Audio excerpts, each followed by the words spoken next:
What up, what up, what up, what up?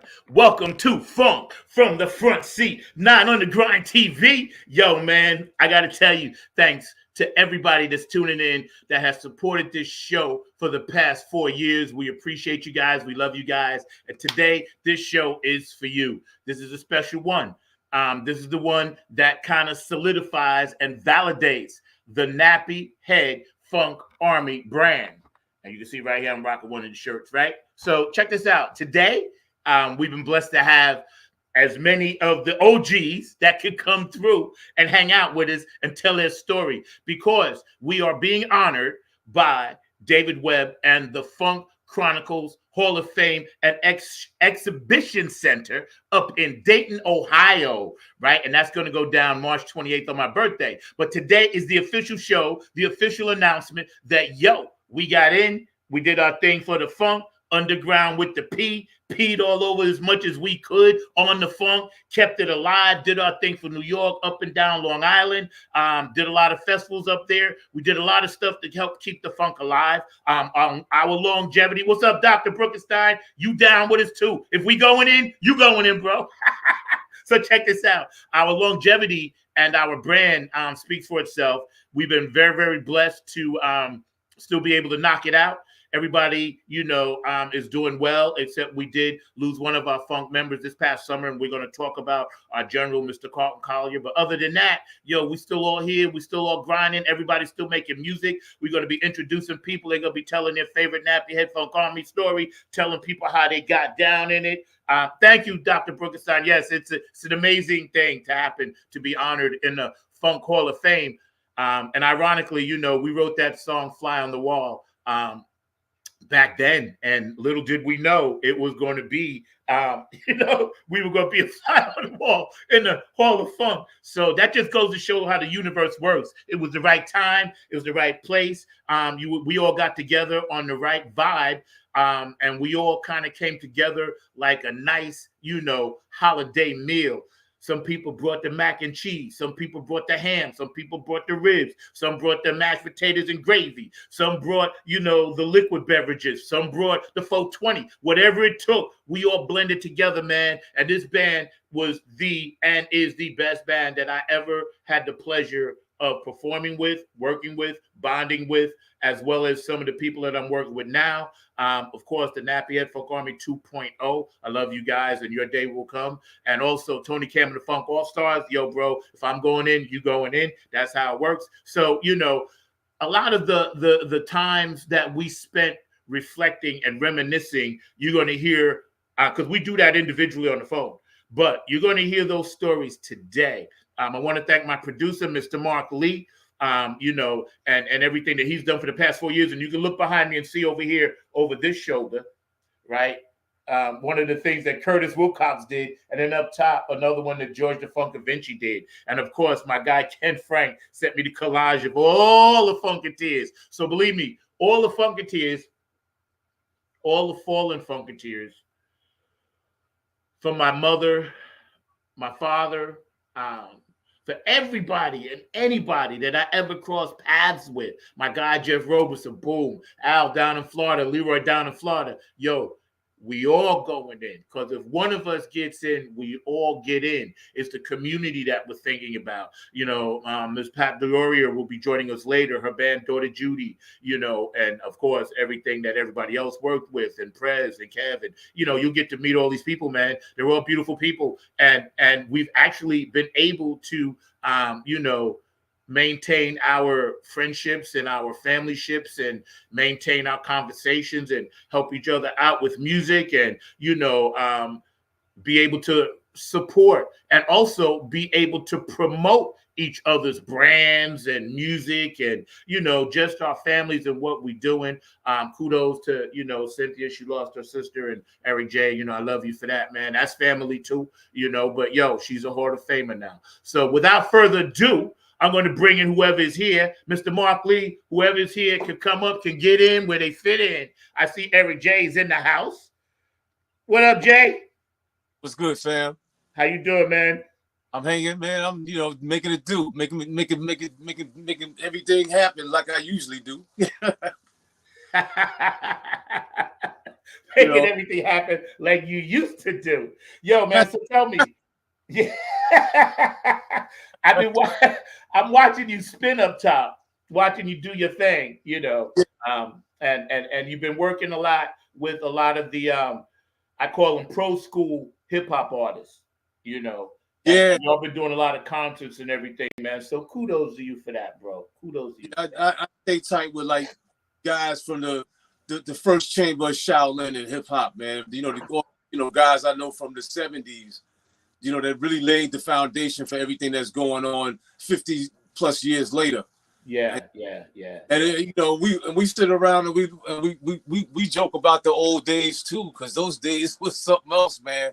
And not a lot of people was doing it in those days. And we watched it, expand from people's basements and the boys clubs and that kind of stuff. The Ecstasy Garage and T Connection and Bronx River and all them kind of spots and the block parties to being a worldwide phenomenon, man. It's crazy. It's crazy. But we're thankful for that. That's right. We're going to get into all things nappy in a minute, but I can tell you when I knew hip hop was going to be around. I told people back then, right?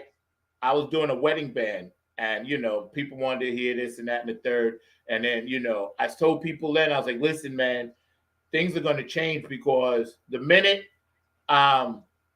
older adults hate something is when it stays. Like our parents hated rock and roll, you know what I'm saying? And then bang, it stayed. Some of them didn't really feel the funk vibe, then bang, it stayed. As soon as Muggs started saying, oh man, hip hop ain't gonna be here. I hate rap, I hate this. I was like, you just fucked up. I think now it's gonna stay because it's a revolution. So I just wanted to add that. But today is about all things nappy, man, and all things funky with the nappy head funk army, and being able to have this day is special for me. So man, real quick, tell our listening audience how you just came about, because I'm gonna tell how I saw you in the band, but tell how you actually came about in the funk first before you even met us. Oh, okay. Well, first of all, I like to say peace to Dr. Bruckenstein, man. Dr. Bruckenstein's been with us from like day one. He's been a soldier. So peace to you, Dr. Bruckenstein. Always love, man. I haven't talked to you in a while, but you know how we do. We get up, it's like yesterday. And I want to say thank you to my lovely wife, Cynthia, for holding me down, over the years. And she's been with us, and as a nappy head soldier too, and that's been a blessing for all of us in this situation. But, with the funk, man, I got started with the funk as a kid. My father bought a 45 of Parliament up for the downstroke. Yeah. And, I took that 45. I had a record player in my room, and how I used to put the record on the record player, and it would just play over and over again, get to the end, and needle would come back and start over. Yeah. I played up for the downstroke for hours, man. That record just got to me. And then, one day they threw a block party behind our building, and as we were leaving the block party, I heard "We Want the Funk" for the first time. Right. And that record blew me away, man, because it's the way the groove was, and then you had Bernie playing keys, and it sounded like a church, and then you had the voices, it sounded like a church choir, and it was all about the funk. So I got stuck right in, and then I became a real heavy fan then, and then in '78 they came to town, and my father took me to see them at the Palladium, man, and that was like. That was the One Nation Under Groove tour, and I was converted that night. I mean, that's all you couldn't tell me nothing else about P-Funk after that, because I was like, man, ain't nobody touching what these guys is doing. They on stage on roller skates, and they was just cranking, man. Elephants. Yeah. Spaceships. Yeah. Dolphins. Yeah. So you start, I was a teenager, so you go out, you start buying album covers, the albums, and you sit there and you reading the album covers and all the science they were dropping on the album covers through the artwork and everything, and you're listening to the records, and George is feeding you with a lot of food for thought, and and all the songs is just crazy, all the beats and the bass lines and everything. You couldn't tell me nothing about P-Funk, man. You know, so I've been a fan of P-Funk for about 50 years. Yo, man, let me tell you. And as we welcome in, who we got here? Oh, my guy, Kev. What up, bro? I can't hear you. I can't hear you. I can't hear you. Yo, you muted. Yeah, I can't hear you either, Kev. We can't hear you.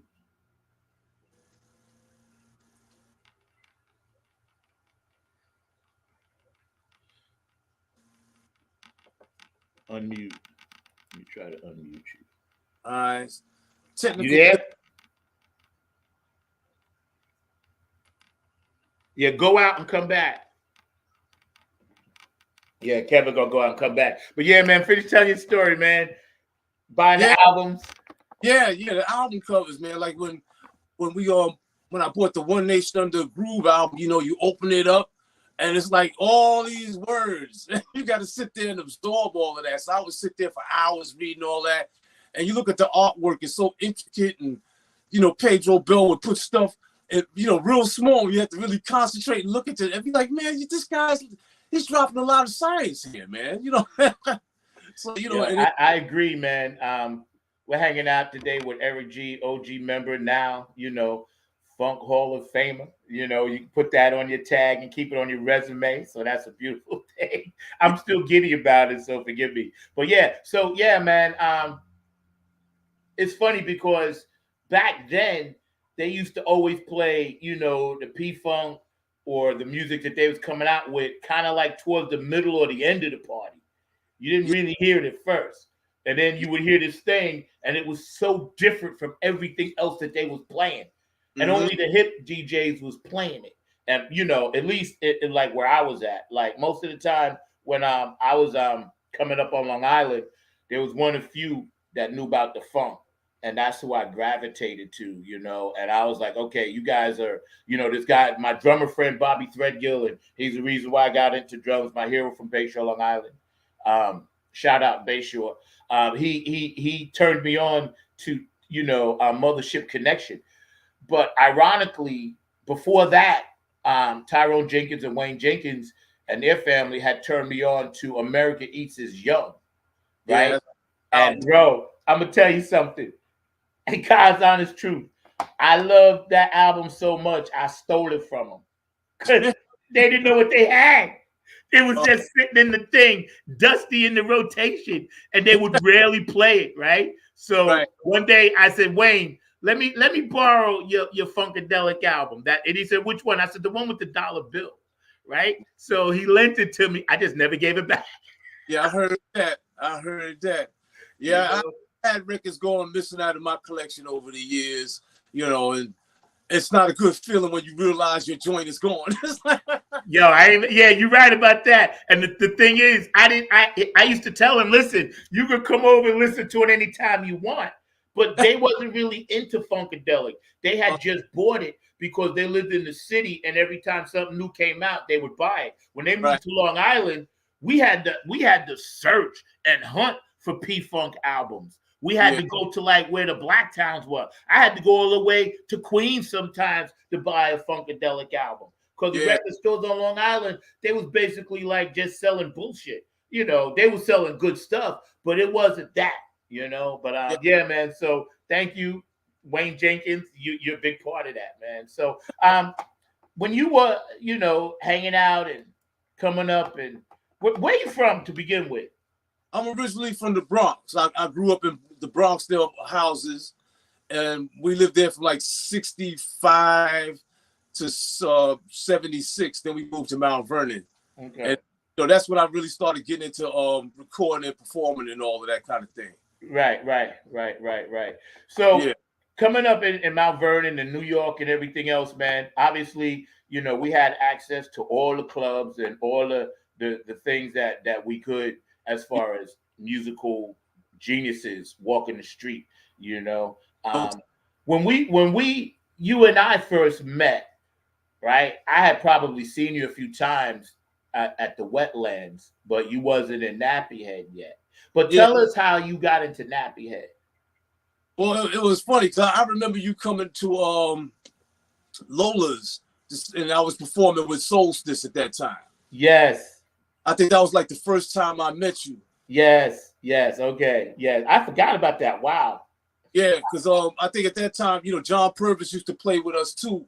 At that time, John floated in and out of Solstice too in that band, and he told me about y'all when the first gig came up at the Lions did for George Clinton's birthday party. So Yeah. I wasn't a member of your band or nothing like that. I just came down there because it was George Clinton's birthday party, and John was playing with y'all in Nappy Head, so I got to see y'all first hit. Wow. And, I don't even remember meeting yet. Wow, that's some deep stuff. Yeah, I didn't meet nobody in the band, nothing. I was just in the club chilling. I had to leave like around. Oh man, I think I left like 10 after 1 because I had to catch the last train back up the way because I had to go to work the next day. Yeah. And, that's how I make my paper. They ain't no going to stop me from making my paper. So after I left, they said George came in and everything, and I was like, oh man, if I had to go to work, I could have met George that night. Yeah, he did get there late. He was coming from at least 3 other parties. Yeah, because that was his actual birthday. Was July 22nd. Yes, it was. That's right. That night was surreal because we first of all, it was man, what's the brother? Craig Ajamu? Yeah. He asked me that like 3 weeks before that, like, would I like to play for George Clinton's birthday party? And I was like, yeah, man, for sure. I was like, but I don't have a band. I thought he meant play with him. And he's like, no, man, can you put together a funk band? I was like, yep. I didn't even know if I could or not, but I wasn't going to turn down that opportunity, right? So, George, like he was always, of course, him and Bootsy and Bernie, they were always like on my wall, I was looking at these people like, damn, these are my heroes, right? Yeah, they were my, well, yeah. So I asked Gary, the original bass player, and John Purvis. I had knew him from hanging out with Vince, the bass player in Staten Island when I moved there. So I had asked Gary about it, and then we knew Judy because Judy, myself, and Gary, and this guy named Andy had played in a cover band. So I knew Judy could sing. And then Daryl Johnson, unsung hero on keyboards, right? I asked him, right? So we put together a little set, and we was opening up, and then also the Clones of Funk was second, and then Funkin' was third. So that was the lineup. So we were just grateful to be on that lineup, man. And I was like, it don't get no better than this, No and I got a picture that we're gonna show later from that night with me, like photobombing George, Yeah, okay. Yeah, I remember. You tell your story when you finally actually sang with us for the first time. Well, I'm not sure how much more time after that, but y'all were gigging at the Elbow Room, and John Purvis called me up. He said, "Yo, man, I want you to come down, man, and sit in with this band, man. It's right up your alley. You'd be perfect for this band." And I was like, you know what though? It was before that. It was in the basement of Wetlands. Nah, that was after that. That was after that? That was after that. Okay. Wow. Okay, go ahead. Yeah, so I came down to the Elbow Room, and it was like 2 opening bands that was, rock bands playing. And on the second, they had a second floor. And John said, "Yo, come upstairs, check out this other band." And it was just a band up there just playing like straight up funky grooves. And then he said, "Yo, man, the guy that's like the maitre d' of the club, he jumps on stage with them and he starts doing some things sound like James Brown." So we were checking it out, not knowing this guy was going to be one of my in-laws. A couple years later, that was kind of ill that to figure that out years later back. And then there was time for Nappy Head to go up. So I went up and John introduced me to you, and you was like, "All right, man, we're gonna set you up over here next to the drum riser, and sing the parts that if you don't know the parts, don't sing nothing. If you know something, just join in. And I got a bag over here with a whole bunch of hats, man. Play these hats." All right. I was like, "All right, cool." So I remember the first song was I think "Fly on the Wall" or something like that. And no, Funk 'em if they can't take a joke. Wow. I started doing the chant, and I just fell right in. I was like, yeah, I can do that. Wow. See, now I don't. Wow. See, now you're telling me something that I even forgot, bro. Because yeah, man, I remember because I didn't realize John played with us at the Elbow Room in the beginning. Yeah. For some reason, my Elbow Room memories only start with President everybody was there. Okay. I forgot that. Wow. That's great. That's good to know. That's yo, I'm glad you archived that for me, bro. That's good to know. Because all I remember, right? You just hanging out on the side of wetlands, and I was like, yo, come up here. That's what I remember. Oh, okay. Wow. Yeah, that was even a little bit more down the line. That was down the line. Yeah, because I did this first hit with y'all, and I was set up right behind John Purvis, and you had Kev playing drums, you had Gary on the bass, right, and John Willis was on the other side of the stage playing guitar, and you had Prez and Eric playing keyboards, and that other brother was singing on background too. Fred. Yeah, Fred. He sang background as well, and it was you and Tanya up front. So, you know, right. Okay. I'm trying to see what this thing is. Mark, do you know what that is that was on the screen? I'm sorry. I don't know where Mark is, my producer. All right, we good, bro. I'm trying to see what in the world. Love something. Oh, Ken Frank, he did a comment. I see. That's what it is. Thank you, Ken. Appreciate you, man. Yeah, so wow. That's some deep stuff because I kind of at that point wasn't sure if we were going to sustain anything. Yo, Mark, you back there, bro? I'm trying to get this comment off that Ken Frank got up. I don't know why it's stuck up there on the screen. I don't even know what that is. But anyway, if you could pull that off for me, that'd be dope. I know what it is. I know where it's from. Hold on. Let me block this out. Just give me 1 second, y'all. Hang out real quick. Sir Nose is always going to try to wreak havoc when something really cool is happening. That's just what he does. I'm serious, bro. That's what he does, man. I'm telling you right now. All the time. You know, whenever something cool is happening, Sir Nose be trying to get in. So tell me, man, when we first started, you know, doing it and everything, did you think that we would actually end up here today? Nah. Nah, man. You know, I don't have a crystal ball, nothing like that, man. I'm just, you know, it's just weird to be, you know, in a place where they want to recognize you. Yeah. It is. It's a beautiful thing. I think that, you know, over the years, we've all been trying to hold down the funk, right? And, you know, as much as we've all been blessed to continue to do it all together and still be able to, you know, pat each other on the back and, you know, be able to, you know, keep the funk alive and be able to, you know, I still don't know what this is. I'm sorry. I apologize to my audience because I don't know why this is still there. It shouldn't be there. Do you see that, Eric J? No, I don't see that. You don't see the Facebook love Ken Frank thing? No, I don't see that. Well, then that's good because all I know is it's in my way. Right? I'm good with it. It's cool. But it's in my way. I don't know why that's even stuck there. But, you know, just to be able to continue to still do it. Yeah, Mark, I know, but the comment is still in my way. He gave me love. I see that. But if you could pull that. So for some reason, it's stuck on my screen. So I can't enlarge my screen and, you know, I can't. So it's acting really weird. So I don't know what that's about. You know, like I said, Sir Nose is always trying to mess with things. And we was waiting on Kevin. Kevin had went out and tried to get back in. So we're waiting on him. And whoever else can actually tune in would be great too. But we're hanging out with Eric J, OG, you know, AKA designated hitter for the funk. You know, and we appreciate this brother coming on, his longevity with the Nappy and Funk Army. You know, he's been a true funk soldier forever and forever and forever. So, you know, we're going to definitely give kudos to him and kudos to, you know, everybody else that can make it. And I got a list of people of names I'm going to run down. We're going to do a special shout out to our guy, Carlton Collier, man. Tell us real quick, how did you meet Carlton?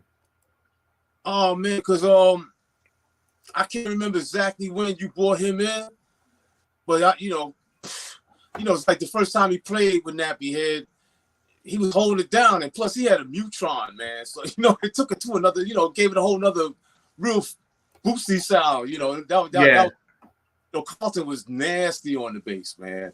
Yeah, I had bad love for Carlton, And I remember him saying to me one time, he said, "Yo, Eric, man," he said, I know the band is really cooking, man.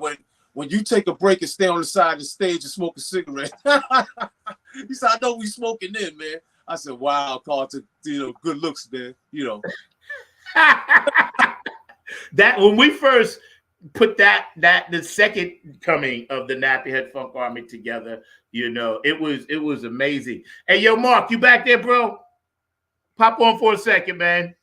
I got to go out and come back in. My screen is jacked. You back there, Mark? All right. I'm going to tell him I got to pop out and come back in because something is messing with my screen, and I know it's only Sir knows, because I know how devoid of funk acts. And this is a devoid of funk act. It's totally like a Facebook thing or something. But for our audience out there, as long as you can't see it, I'm good to go. As long as you can see me, I'm good to go. When we first started to perform, it was so many great bands. John Willis had his band. You had yours. Prez and Pearl was always playing with everybody. And it was amazing to go to Wetlands, the Izzy Bar. Remember the Izzy Bar? Oh, no doubt. Yeah, I played the Izzy Bar with Dave as a band called Butter. We were there like once every month, something like that, for like 2 or 3 years. Yeah, the Izzy Bar, for these places, that actually, we're talking about, they were the underground places, the Elbow Room, the Red Lion, the Lions Den, the Izzy Bar, these were places that, besides CBGBs, that bands cut their teeth. They can actually go there, work on material, meet other people, stuff like that. So it was an amazing time to be an original, musician. The BRC was standing, coming hard, and it was just an amazing time, man. Tell us some of your better Nappy Head Funk Army stories. Oh man, I can remember nights, man, like when Prez be doing the solo and keyboard stand would break and the whole setup would hit the ground, and he would stay in the pocket and not lose beat or nothing. He still have his solo going on, man. There's some real soldiers in this band. No matter what it took to get it done, we got it done. And I was just happy to be there, man. It was, because I came on board, just as a backup singer, and became like one of the main characters that people used to like. So, I was just out there having a party, having a good time, and and made a couple of dollars doing it too. Yeah. Pickens was slim. Yo, you remember that night that Prez's keyboard stand fell? And and he hit the ground and kept the beat going and did not lose nothing. Unbelievable, man. Yo, there was a time I remember, like at the Elbow Room especially, we didn't go on until like 1:30, 2 o'clock. We used to play till like 3:30 in the morning. Yeah. I got a picture of you hanging out at the Elbow Room, and we used to call it the aftermath because remember we used to have those poppers and parachutes and all the crap we was throwing out, and the lady was like, "Yo, I like your band, but you give us too much shit to clean up after." Yeah, it was like Mardi Gras when we played. Every gig we wanted to have a party, man. It was when I first, and again, I have a good memory, but I don't remember how half the people, their first gig, like I don't remember Carlton's first gig with us. I just know that I needed a bass player, and I think Prez might have recommended him. And Prez said, "Oh yeah, this guy Carlton can play." Yeah, I really don't remember his first gig coming in because he just seemed like he was there for a long time. Right, he was always there. Yeah, it's like when it's like Gary kind of like fell back and Carlton just was there. Yeah, I don't remember how he joined the band or anything like that. I just remember him just always holding down that bottom like he did. yeah. Same. Because I know Gary was a caregiver for his mom, and his mom got ill. Rest in peace, Dorothy Bordes. That's why he had to fall back. He really wanted to play, Yeah. because I used to talk to him all the time because he was the OG. But he had other responsibilities to take care of, and kudos to Gary's for that. But yeah, I remember just looking at Carlton, and he was always tripping over stuff. Right? I love him to death. And I said, Carlton, why are you tripping over? He's like, because I'm clumsy. I was like, I said, all right, as long as you can play, right? But when we were cutting our teeth, do you remember that little tiny room on Sunrise Highway in Baldwin? Yeah. Where this old lady came in one night, and we had our dog tags, and I gave her my dog tags. Yeah, you and John. John. Yeah. I remember that. Yeah. And that place had some magic in it.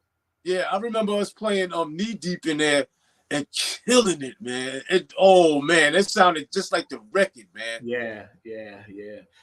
One thing I can say about all the musicians, top notch, of course, worldwide, travelers and things that they've done. I was fortunate that everybody kind of wanted to blend in and do it and just be a part, as opposed to be the main character. Because really we could all be main characters in our own story, but in that thing we all just had to be, supporting characters. And it seemed to the creator of the universe, the spaceship brought us together at the right time. Yeah, man. Everybody played their position well, like a baseball team, and fun, man. Yeah. Yo, Mark, are you back there? Yo, what up, Ken? I got you, man. Thank you, man. Love it. I got your poster right over my shoulder here. Mark, you back there? Because I want to start popping up some of these pictures. I guess people are popping if they can. If they can, it's cool. They can go back and watch it, man. I know Kev tried to get in. Forgive that ambulance going by. I'm on kind of a major street here. But let me see where Mark is back there. I think he's having issues too. Sir Knows really trying to mess this show up, but we ain't gonna let that happen because it's too much positivity and too much fun. What I'm gonna do while we're waiting and hanging out, right? And for those of you tuning in, thank you for watching. I appreciate you guys. You guys have been major supporters, of what we do. And, I can't thank you enough for supporting Funk from the Front Seat and supporting our brand and Nappy Head Funk Army. And, yes, David Brooks and Ken Frank, thank you so much, man. You guys are a huge part of the funk circles, man. How did you meet Brooks? I met Dr. Bruckenstein at the Elbow Room. Oh, that night? Yeah, because okay. He was down front the whole time. Yeah.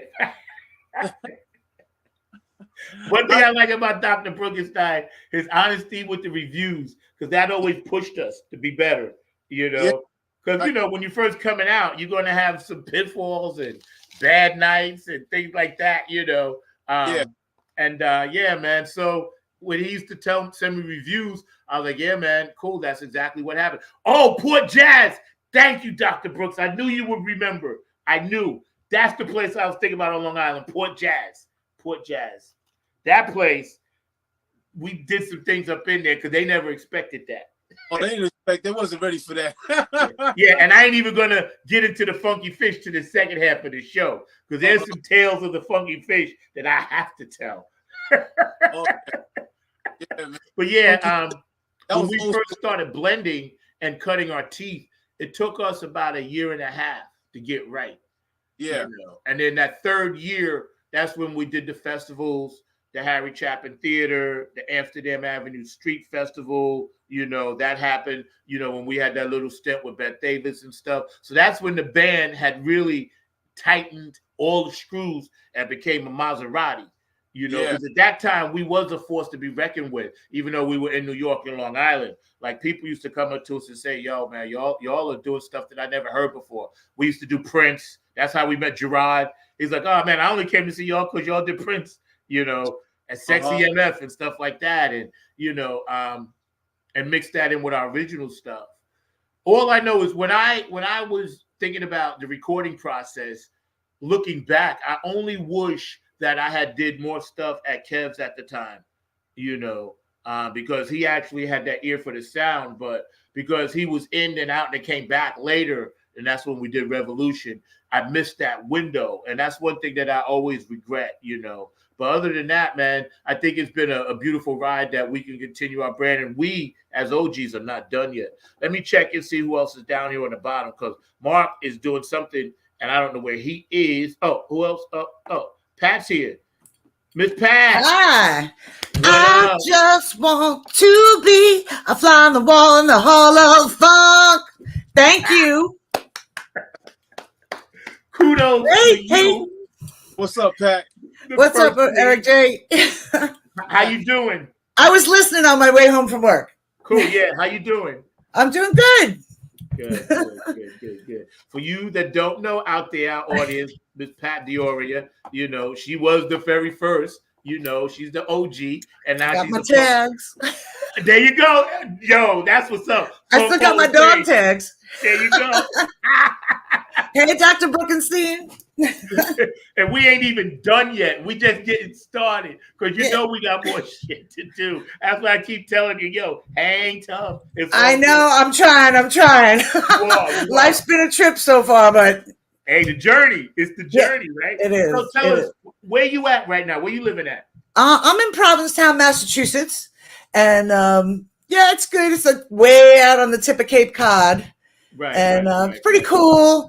Unfortunately, it's rough for funk music. Yeah. They're all into like bluegrass and folk and like old mellow 70s music. And I'm like, so, but there's a couple of bands out here. We have a band called Funktopus. They're pretty cool. Right. But it's nothing like New York, you know? Yeah. Don't we all miss New York, man? Yeah. Because down here, North Carolina, I'm trying to create a movement that ain't here. Even though George Clinton was born in Kannapolis, like, you know, an hour away from me. But it's coming along. I'm working with Oak City Music Collective, and this is major, you know, with David Webb and us, all of us, OGs, you know. So tell us your story.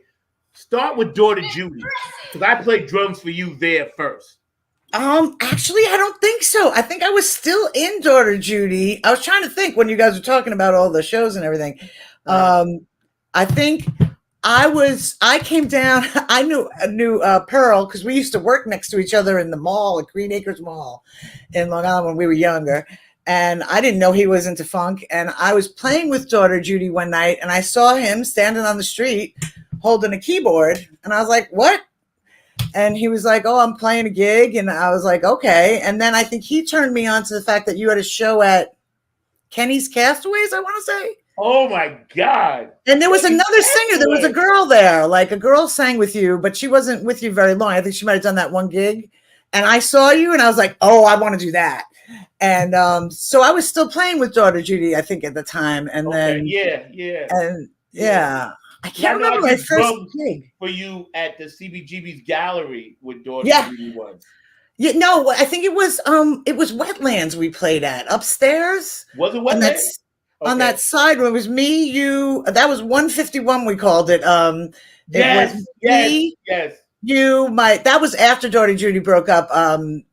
Eric Cavanulo was my guitar player, and Pearl was on keyboards. Okay. And we did some songs. We went in the studio and played some songs together. It was fun. Yeah. Okay. Yeah. See, my memory's mush. Eric J told me stuff. I'm like, really? That happened? Who are you telling? Yeah. All I know is your voice of an angel, and David Brooks actually has that original CD that we recorded with our original stuff on it that I have to get to you, man. But, you know, your voice was always special to me. You had a special place in the band because you brought in that rawness, that Joplin. You were just such a different kind of spirit. And the band was growing and, you know, modulating into other things. And I just always appreciate, you know, your dedication to what we did. And then you came back when we were doing Port Jazz and everything. And all of that stuff, man, led us to today. So here's to you. Yeah. Day and whoever else, man. So what do you think your reaction is to being a Funk Hall of Famer. Like, what is your reaction to it? I love it because I did just want to be a fly in the wall of funk. That's awesome, you know. And I learned so much about funk music. I think John Holohan from Daughter Judy, who was the drummer in that project, he was into P-Funk. And like that was kind of where I really started hearing a lot of it. And I was like, oh, who is that? Like, I mean, I knew the basic, like the hits and everything, but and then you know, then I came down to your gig and then I was like, oh, I got to learn all this music. And I was like, okay. And then I was just like mind blown, you know, like just wasn't in my my windshield, and I wasn't seeing or hearing that on the radio. And I was like, oh my God, this music is amazing. Yeah. You know, like I knew James Brown and some other stuff and like the disco kind of funk, but not P-Funk. And I mean, I always loved Bootsy, you know, but I probably, you know, from like the fact that he played with D-Light on Grooves in the Heart.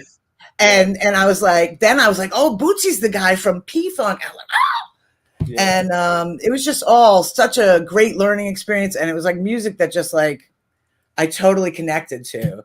And I think my voice, oddly enough, sounded good with it. I didn't know if it would because I'm kind of like raspy and, you know, and then I thought I was just going to be singing backgrounds and you let me sing Cosmic Slop and Red Hot Mama, which was always fun. Try.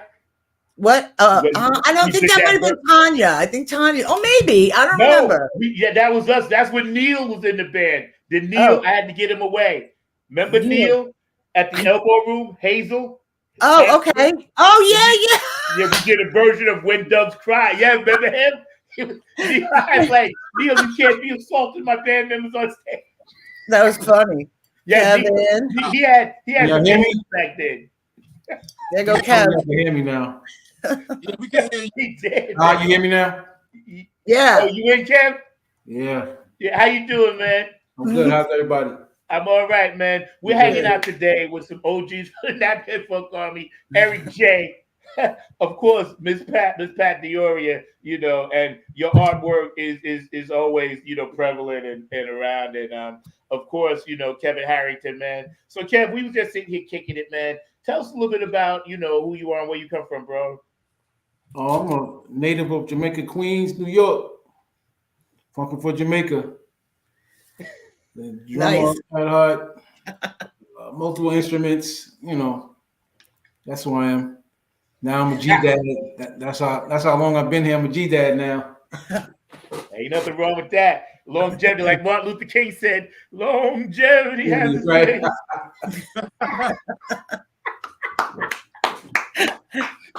Look at us. See, here we are. We all still here, man. I think we all look good.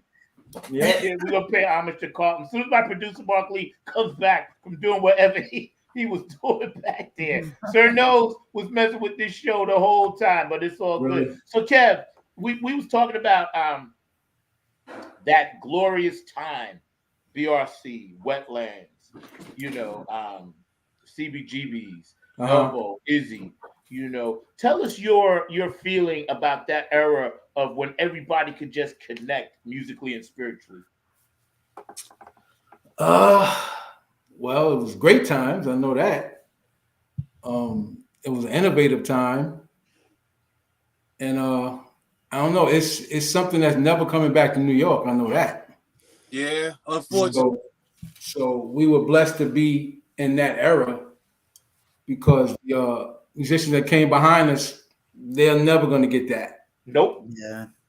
It's never going to. And, you know, and again, it makes us sound like the OGs because we'll be talking about it. It's like, you kids just don't understand. Right. You know, and again, I don't think it has anything to do with music. It was more economics where the places were closing. You know, you go to the Village now, it's nothing like, you know what I'm saying? Again, you sound like the OGs, it's nothing like when we were coming up. Nah. You know, when we was doing our thing. It's just not the same. You know, I mean, depending on how old they are, they don't know nothing about 48th Street. Something as simple as that. Yeah. You know, it's like to go on a block of nothing but music stores and all the stories and people that, you know, celebrities you met and stuff like that. They ain't gonna know nothing about that.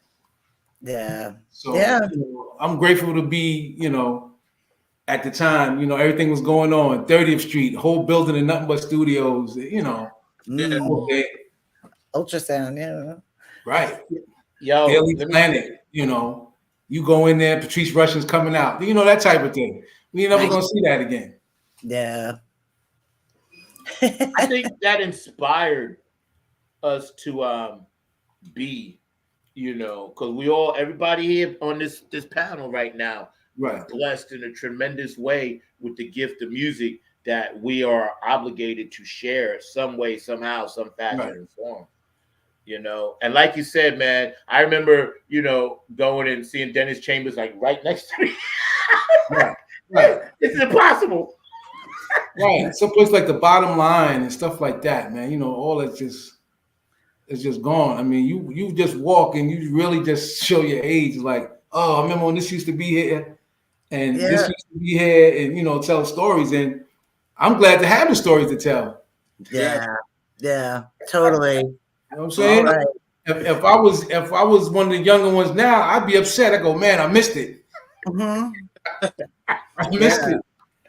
Yeah. So let me ask you real quick. I know you're sporting your apparel. What does that say up there? Oh, that's just KHX.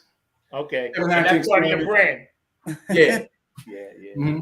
For those of you watching, everybody up here got their brand, Aquarius Rising Art. Of course, Pat, I'm constantly promoting you every week. I shout you out. Aquarius Rising Graphics, yeah. Yeah, man, I got you, man. And, Eric J doing his thing. And see, I don't know how we all kind of melted in that pot of nappy head, but all I kept thinking all along through my marriage, my divorce, my surgeries, it was always meant to be somehow.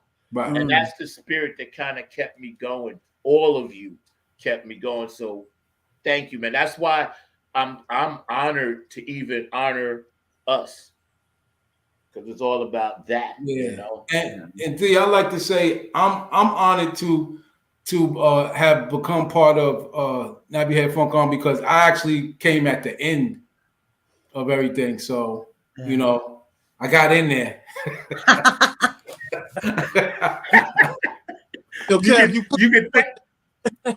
can thank Ainsley, the church seat drummer, for that. Yeah, I was gonna say.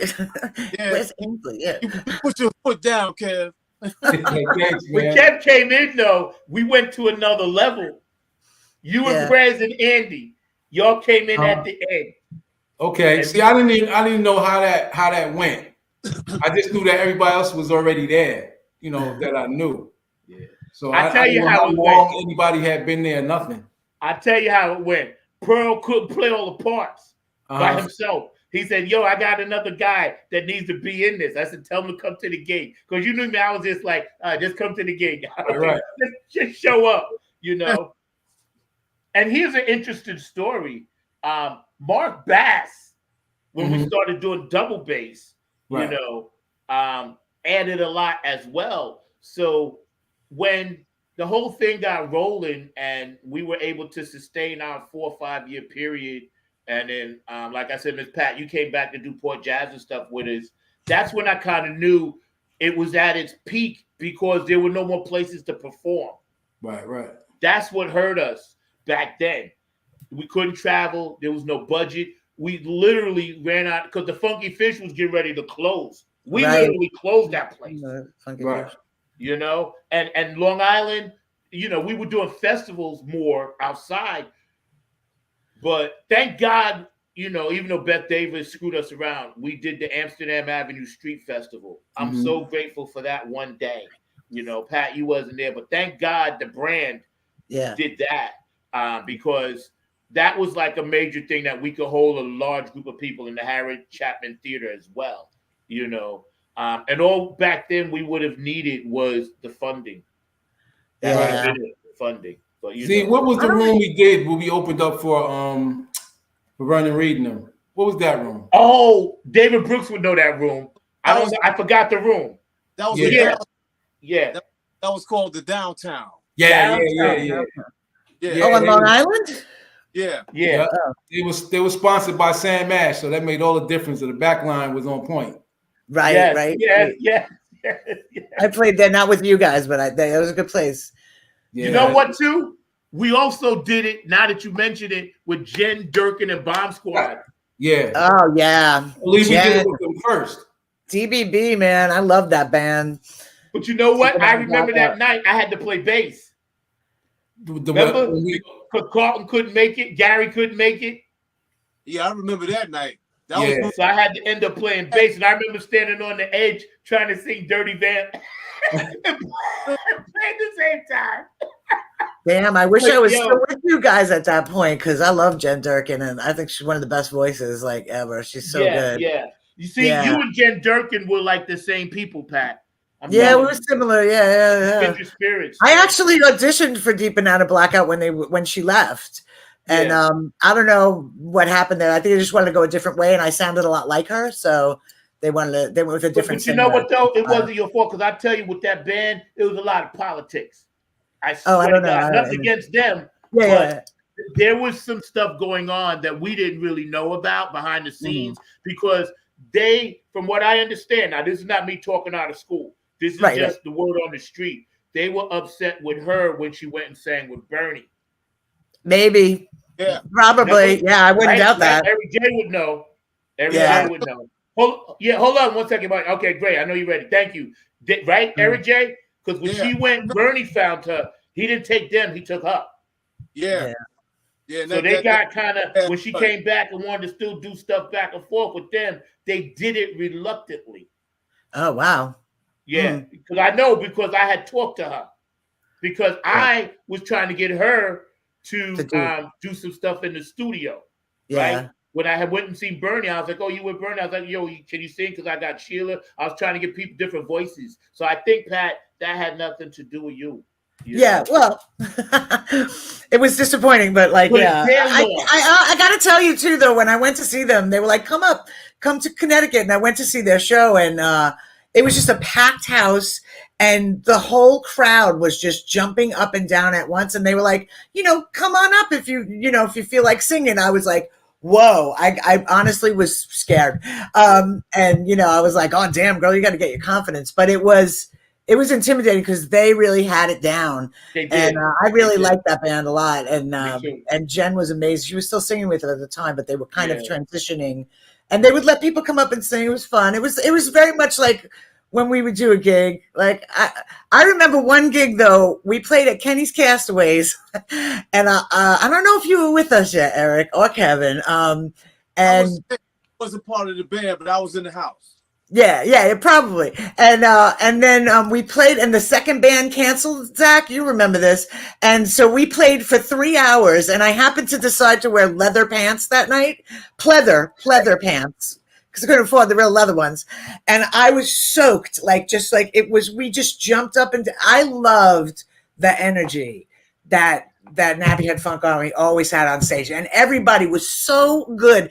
The first time I saw you play, I wasn't on the stage. I just checked it out, and you did Unk Funky in the UFO, and it was the first time I ever saw Eric Wilson do that funk face, and I was like, wow.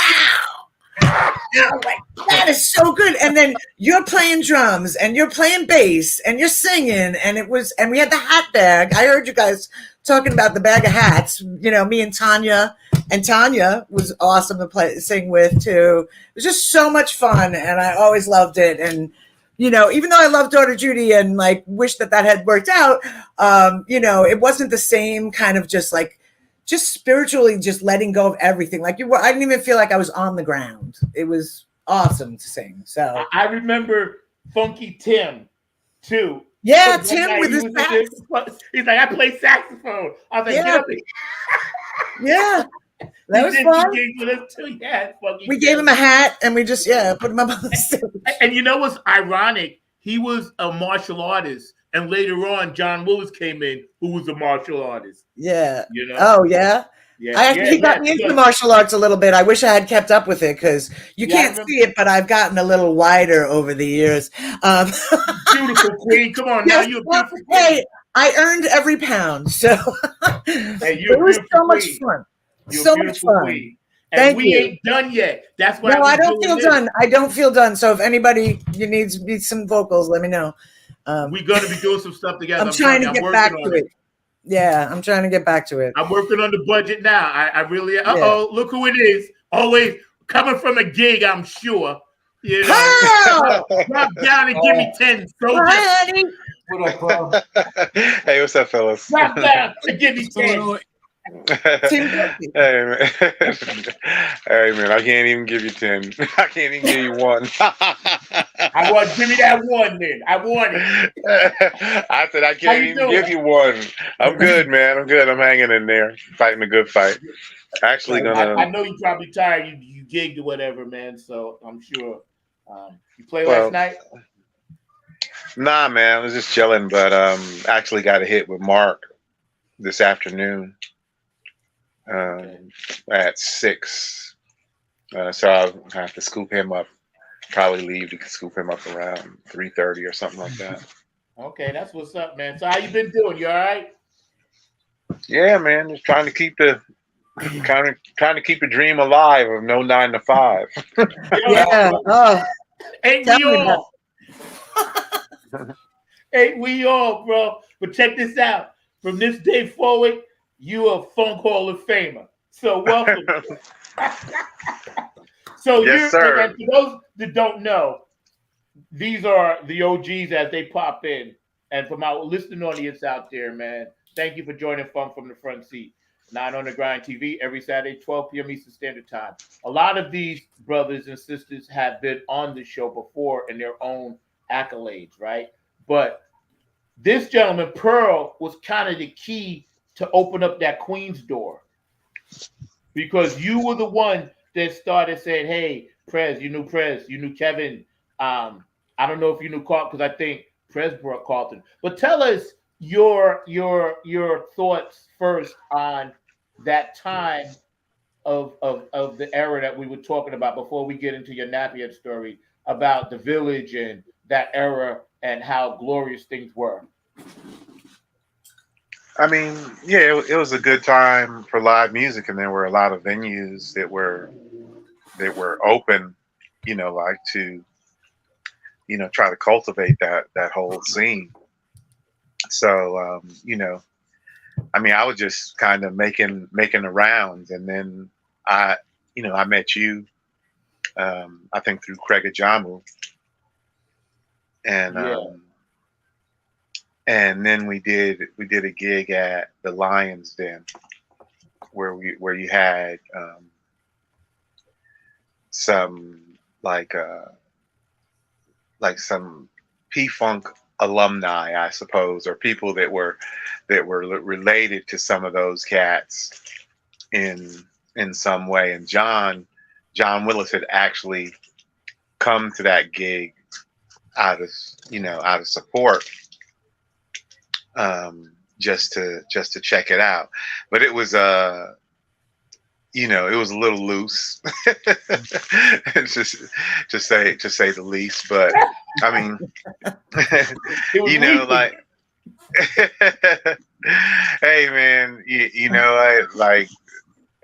like I guess the cats who were there, they had been there in one form or another, like with George and whomever was doing it, but they never got to that maybe that level that George was on. And they probably and once you get a taste of it, it's like, man, that's what I want to do. So they were hanging on by any means necessary. But I mean, it's all good. And once we did that, John saw it, and he felt like that he could be a part of it. And yeah, that was that. Then the story begins. I mean, like, because we had oh yeah, you were playing drums. Yeah. At that. you were leading it from the drum chair. yeah. Right. Thank you. I don't get credit for that, but thank you. That's not easy to do. Yeah. Right. And so yeah, it was just like I think you wanted to come out front, and then I think whatever, Kev came in so that you could come out front. I had spoken to Prez about it at the top of the game. It wasn't Carlton, it was Stroh. But Stroh's in Vegas now. I think he left Nappy Head to do that. Right. Wow, I forgot him. Wow. Wow. Right. To do that sort of, I think he went to Miami first, and had some stuff happening down there at the Hard Rock Cafe, and then he went to Vegas, where he's now, like in charge of like some of the tribute act things. But when Stroh left, then Carlton came on board, and but that's how Carlton got in, because we was trying to figure that out. Okay. Right. When Stroh left, and because Gary, Gary, I guess, couldn't make some of the gigs. Yeah, he was taking care of his mother. Yeah.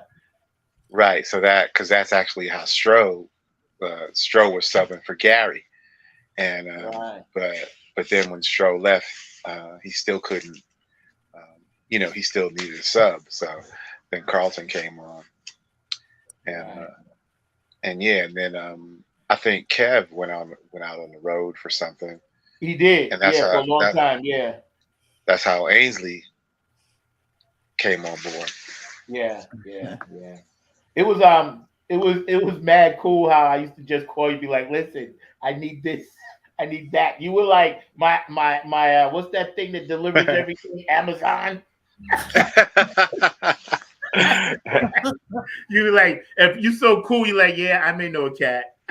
How much is it pay? I may know a cat. How much is it pay?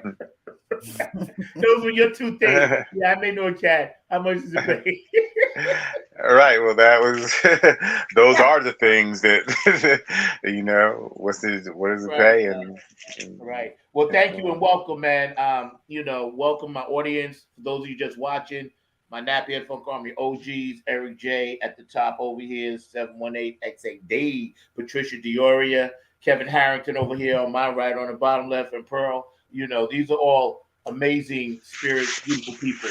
Got nothing to do with music.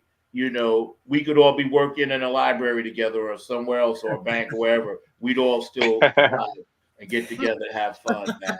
I appreciate you guys. Mark, are you ready? Could you play that thing that Ken Webb sent first before we do pictures, please? I got to see if my producer, Mark, is back there. If you can hear me. Because I got a lot of old photos that I'm going to show, and then we're going to talk about Carlton a little bit too. Let me see where Mark is at. Mark is actually working on several shows at once, probably, I know too. So that's what he does when he's producing this. Yo, Mark, you ready? Let's can you do the Ken Webb tribute? David Webb. Thanks. But yeah, man, hanging out and just understanding here we are now, and the Funk Chronicles Hall of Fame and Exhibition Center, Dayton, Ohio, which is kind of right around in the same 200-mile radius of the Rock and Roll Hall of Fame. But everybody that you want to know, you can look them up, and I'll put that information on the bottom. You can look them up, and Slave, Lakeside, all the Parliament Funkadelic members, the Isley Brothers, all of the funk heroes and people that have laid it that aren't in the Rock and Roll Hall of Fame are in there. And that's the beauty of us going in. What'd you say, Mark? You don't see what, son? Hold on 1 second. That's the beauty of it. I don't see that one, but I will find it. Give me a minute. Oh, yeah, that's the one where the audio tribute. The audio tribute that we're gonna play that he sent. But yeah, so when him and I started vibing last year, and I started understanding what he was doing and starting supporting his thing up in Ohio. I was trying to get everybody to understand like this is coming directly from him. He started this thing, like Dr. Brooks started his thing, like Pat, you started your thing, and everybody else. So I was trying to get people to say, well, if you don't see them in the Rock and Roll Hall of Fame, this is where they're going to be, And I watched the interviews, and he did one with me during the COVID year, and I was grateful for that. And that's when I was able to first tell my story and eventually let him know, like, listen, the foundation, yes, was me, but these are the people that actually did it. These are the people that made the music. And I knew one day this would happen. We just had to wait to the 20-year mark. So now it's the 22-year brand. So now, boom, we can slide in there. And I'm grateful, man. Pearl, tell us your thoughts on Carlton passing. Man, that's everybody else can join in too. Please. I said, man, it's a drag because I mean, he was really the youngest of us. So like you just never expect it to go down. But as far as his he was committed to trying to make the situation go further. I mean, he had moved to Atlanta, and he was still like engaged in conversations with how can we do this and how can we do that, and what do I need to do to further the situation. We had kind of spread out, so he was engaged. He was engaged in that beyond. Yeah. I'll tell you a quick story, and then Mark's going to jump on with this. But Carlton, John, and I actually did the festival 3 years ago before he got sick again. But we actually did it, and John Purvis too. You guys couldn't make it because everybody was busy, and Pat, you couldn't make it. It was Yeah. the timing was all wrong. But we actually did the Crab Fest, man, and I'm grateful to this day that he was able to get there, because now looking back, I gave his family a video copy of what we had did that day at his funeral. Kev, your thoughts on Carlton? Yeah, I would guess that I knew him the least amount of time. I'm assuming I did. But being that we had kids, we always had something to talk about. Outside of music, so we would always, ask about the families and stuff like that. I didn't know how young he was at the time. I didn't know, because the only time I got to see Carlton was on stage. So, he was a great cat to play with. That I definitely enjoyed, because every bass player had their own thing about them, their own groove with me. And it's again to hear that. I mean, people die every second. How many people have died since we've been on this conversation?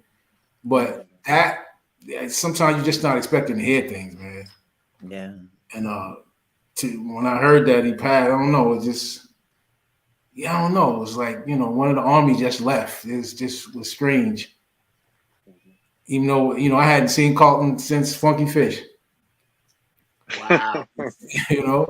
Wow. It's that was that one was that one was hard.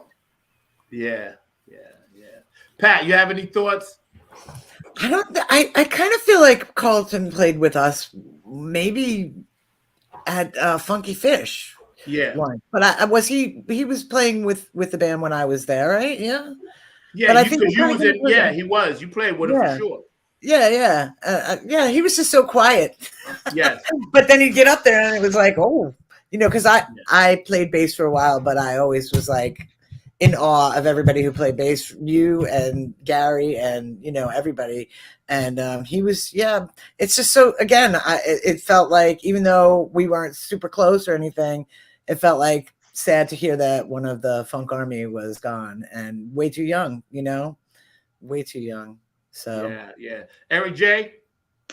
Yeah, I feel basically the same way. I didn't realize that Carlton was that young. And it's it's like when you see one of your brothers that you want to stay with, and you always look over, he's right there, and then to hear that he ain't gonna be there no more, even if the situation came back together, it's kind of tough, man. Yeah, I know we had a question. Doc Funk, can you explain what the nappy heads are?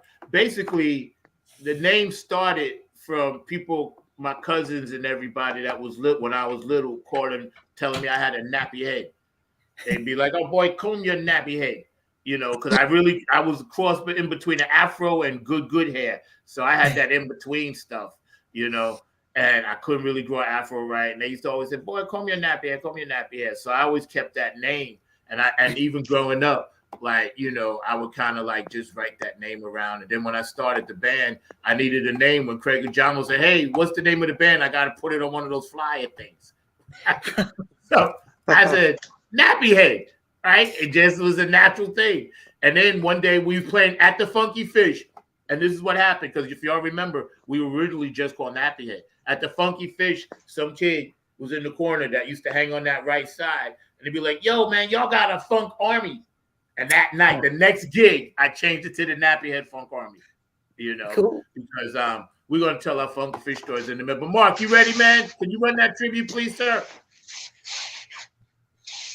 Thank you. Hi, this Mark is Lee, my David producer, Webb, got his hands full founder today. and CEO of the Funk Music Hall of Fame and Exhibition Center, DBA The Funk Center, and the executive producer of the Dayton Scene Radio Show.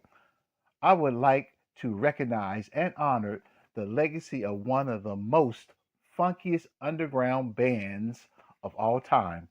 They are called the Nappy Head Funk Army. Let's applaud this band as they continue to keep funk music alive for generations to come.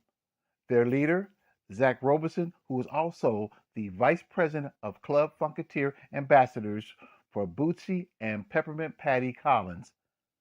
Zach started his band in 1998 at a George Clinton's birthday party, and his band is still active today.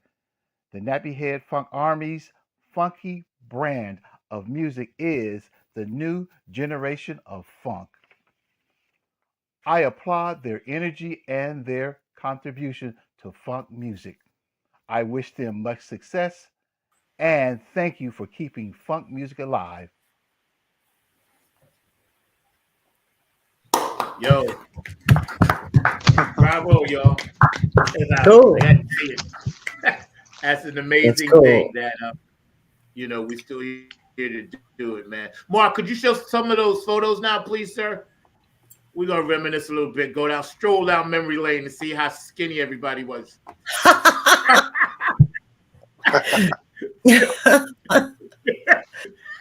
awesome. I'm trying to stay you down.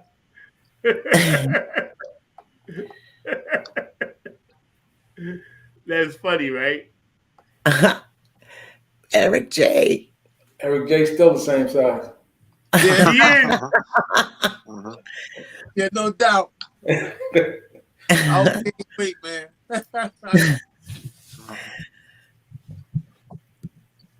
Cool. There we go. I remember that gig with on the left there, where you're wearing that the fringe fringe vest. Yeah, I had that for years. Wait a minute, he's sitting on a drum stool? He's sitting on a chair or something. I don't know. Yeah, that Ainsley always sits on a chair. He didn't like a drum stool. I can't see the back of it though. That's why I'm like, what? Not him sitting on the drum stool. I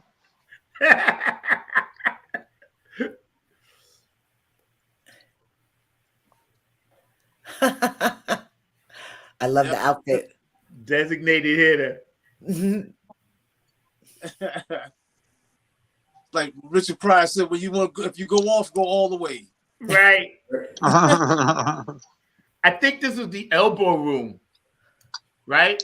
I remember that place. Wow. Because I remember the bouncer's head, that tall black guy right there with his back turned. Yeah. He used to come up there and dance at the end, be doing all Gotta love New York, though. You gotta love New York, man.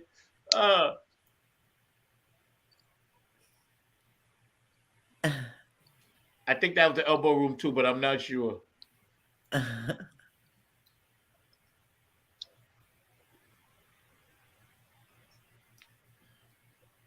Mark, go to the next. There you go. Oh, Now, see, that's what. Hold on for this one for a minute. Funky Tim and Pat. Tim, yeah. I still have both of those hats. Classic. But that blue hat, oh my God, it would lock the heat in and just be like over. And I remember Pearl said, what's his name? And I said Tim. So forever then, Pearl was calling him Funky Tim. Funky Tim.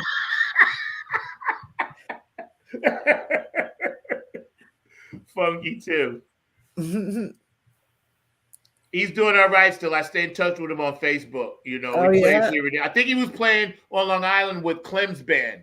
And John Willis was in that band for a while, I think. But he had switched to keyboards. Oh. Yeah, I think he had switched to keyboards, yeah. Next, Mark.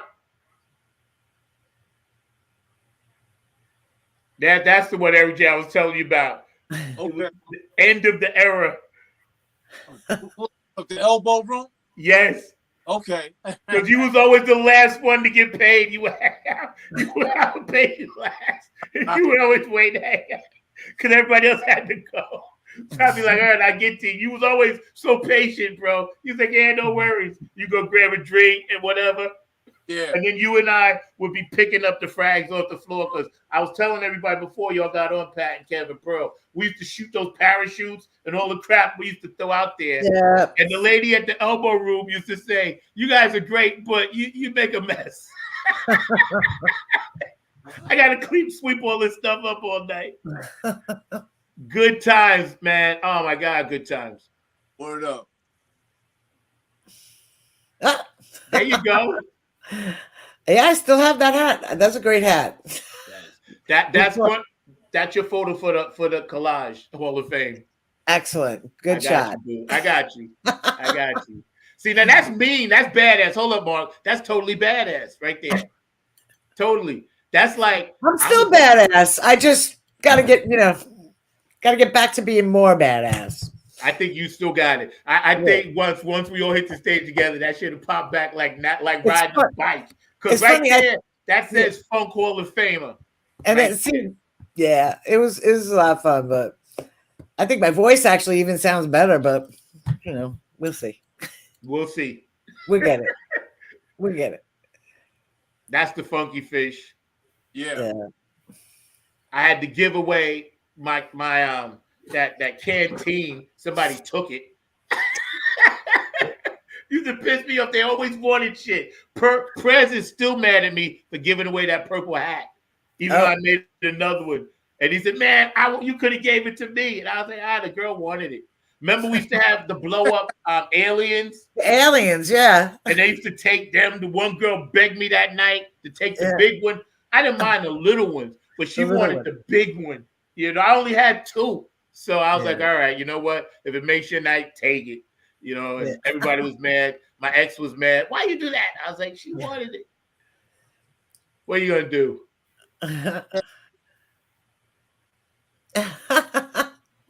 Wow. Crazy. I remember her, that girl in the middle, because it's Cynthia, obviously. Yeah. But her and her boyfriend used to come to every gig. Yeah. Yeah, they were riders. Yeah. They was like, yo, we ain't missing y'all. I don't care where y'all play. We're going to be there. Port Jazz, Funky Fish. They was at all those Long Island festivals when we did them. They came to every single one, man. I'll never forget them. I used to stay in touch back then with the whole mailing list thing. Oh, that's a good one. I know that Pearl, Neil, John, Pat, the captain I used to work with, Maurice, Gary, me, and David Brooks. I'm guessing that was downstairs somewhere, right? Or at the I can't remember where that was. Yeah, me I neither. have those photos, and I don't remember where they're from. Yeah, I don't know where that was from. I have no idea. All I know is Pearl being Pearl, laying back laughing. And Brooks got in there. He totally photobombed. Kudos, David Brooks, for photobombing, bro. Here's our guy right here, man. Awesome. We're going to take a minute. Yeah, man. Here's our guy right here. Yeah. Yeah.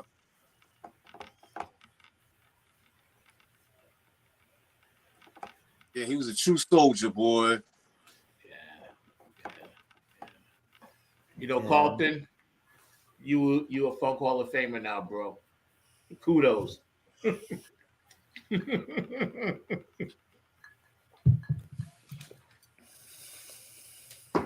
And the one thing I always dug about Carlton, when he played his parts, it was like every note was supposed to be where it was supposed to be. You know, that's what he had that made him the gifted musician that he was. You know, I never had to look back at him and wonder what he was doing, because I always knew he was doing what he was supposed to be doing. You know, because he had that it factor, and he loved Skeet. So that day he said, "Yeah, man, I love Skeet." I was like, "You're in."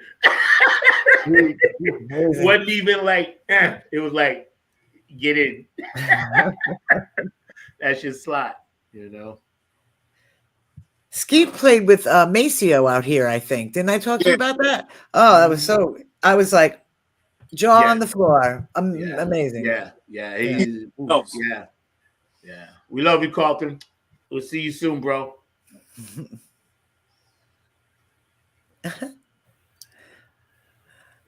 That's when I was actually on drugs, but that's Neil. There it is. That's the place that we used to record videos at, I think. A studio, maybe? Or No. It was in New York City. That's the Where's that at, Eric J? elbow room. The elbow room? Yeah. Okay. They videotape the shows there. Yeah. Okay, yeah. I don't know who was on guitar. I'm guessing, or bass. I'm guessing it probably was Gary. But remember, we used to use that white kid Vince too sometimes. Yeah, I remember Vince. I was in another band with Vince years ago. Yeah. How's Vince doing? Oh man, I haven't talked to that cat in years, man. I'm too Mark, busy. I'm stuck in the train yard, dog. Don't worry, we're gonna be writing songs about that. And this was down by the ocean. This is the day, Kev, you couldn't make this photo shoot. Right. I remember. But you were supposed to be in this one. That hat, though, Zach. That's the one that Prez is mad at me that I gave away. He's still mad at me. Sorry, Prez. The girl wanted the hat. Like, to me, the hats are cool as shit, but to me, they just like, they change, you know? It's like, here, take it. Because I'm in the moment. I regret it later. Yeah. But in the moment, you're like, yeah, you want some of my, take it. Yeah. Carlton again. I posted that, I think his family gave me permission on Facebook. Because I had sent them photos that I had. We love you, Carlton. Go to the next one, Mark. Dope. That's Carlton again. Now that's at the Funky Fish. Yeah. Yeah, you guys did video and stuff for a while too. Like you did videos and I was already out by that point, but like just doing other things. Oh, look at you. Yes, Prez used to let me play Red Hot Mama. Because it was only 2 notes. Da-da. That's what happened. Yo, but I got credibility. Keyboard credibility. I'll play 2 notes, da-da.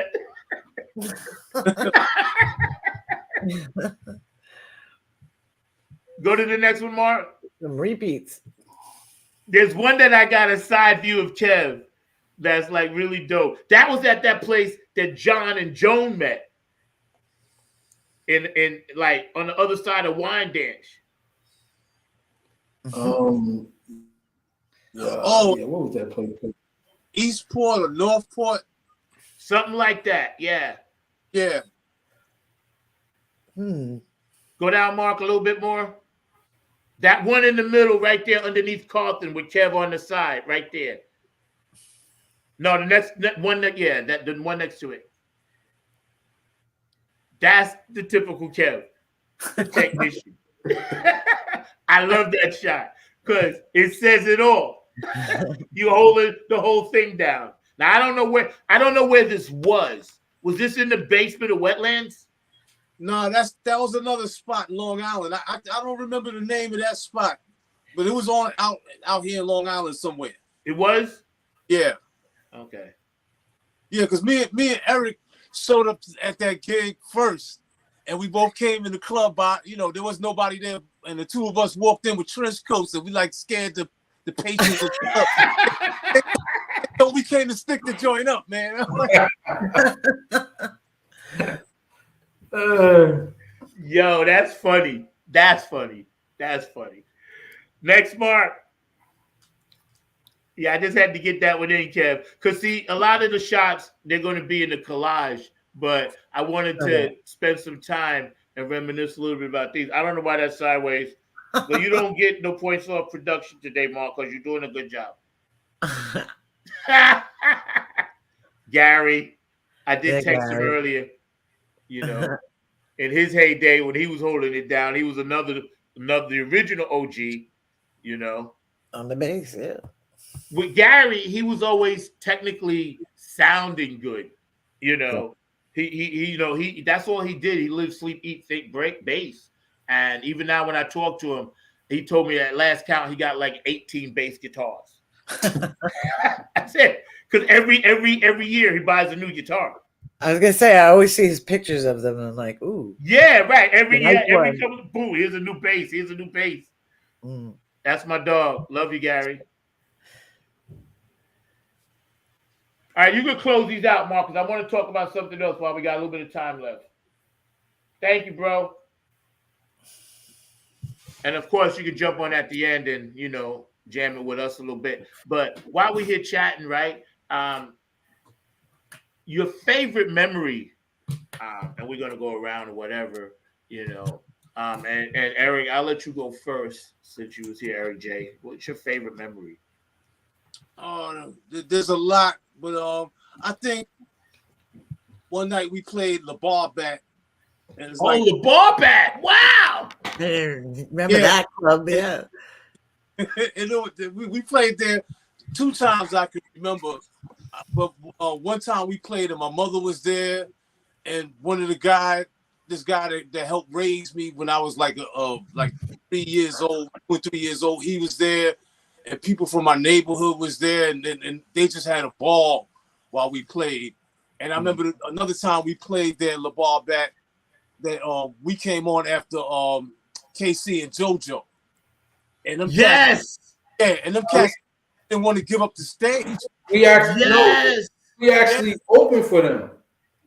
Huh? We opened for them. We opened for them because they came up and did a tune with us. That's right. They did tear the roof off the sucker.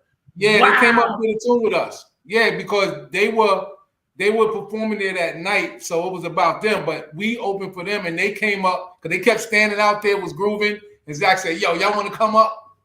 And they came up and did a tune with us. Okay. Wow. See, I totally forgot about our La Bar Bat era with 98.7 Kids. Yeah. Okay. See, This is why you watch this show. Y'all out there in the audience.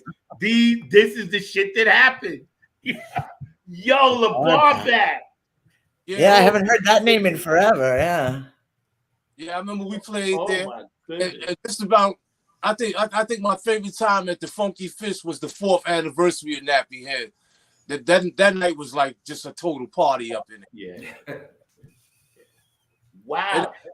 I'm still freaked out about La Bar Bat though. I'm serious, bro. That took me that like you know what I'm saying? That took me someplace. The Bar Bat was our usual crowd. It was more like a WBLS crowd.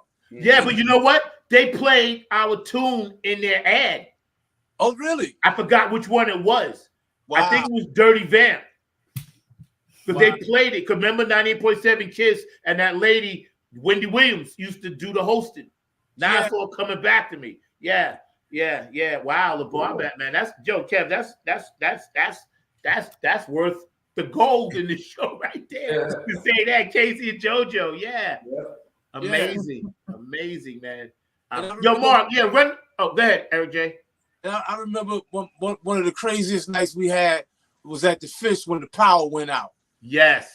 And we kept the groove going, and it came back in. The power turned back in on the one. Yes. I remember that because we kept them chanting. Yeah. Oh, funny. Whole time. Yeah, that night was electric. And it was out at least 10 minutes. Yes, it was. Was I there for that? I don't think so. No, I don't think so. I don't think I was there. Yeah, but it was. That's right. It was out a long time. Yeah, we kept the crowd chanting, and I had the maracas going, and Tanya had the tambourine going, and then all of a sudden the lights and the system came on at the same time, right on the one, like bam. See, that was the mothership right there. That was because you know one thing about the band, we used to play in snowstorms. Remember the time we did New Year's Eve and it was a blizzard? Yeah. We still made it. Yo, and on time. That's why I never want to hear about bands being late, members being late. I told them my band in New York, all 8 of us used to make it in a blizzard on time. Early even, you know. Yo, Mark, yo, Kev, what's your favorite memory? Or one of them? One of them was what Eric J just said, as far as the Funky Fish goes. Because when the power just went out, I kept playing and we just kept it going. And I remember they was looking all outside, like the whole area was out. Yeah. We just kept doing it. And when the power came back on and we came back in like it was planned, even homeboy that was the owner, even he was jumping up in the back. They just started going crazy. Yeah. That was an amazing moment. Yeah. That probably was for the Funky Fish. That was like, I'm sure they all talk about that. Yes, that's a lifetime memory right there. But I would have to say, and again because of the sound, was Downtime.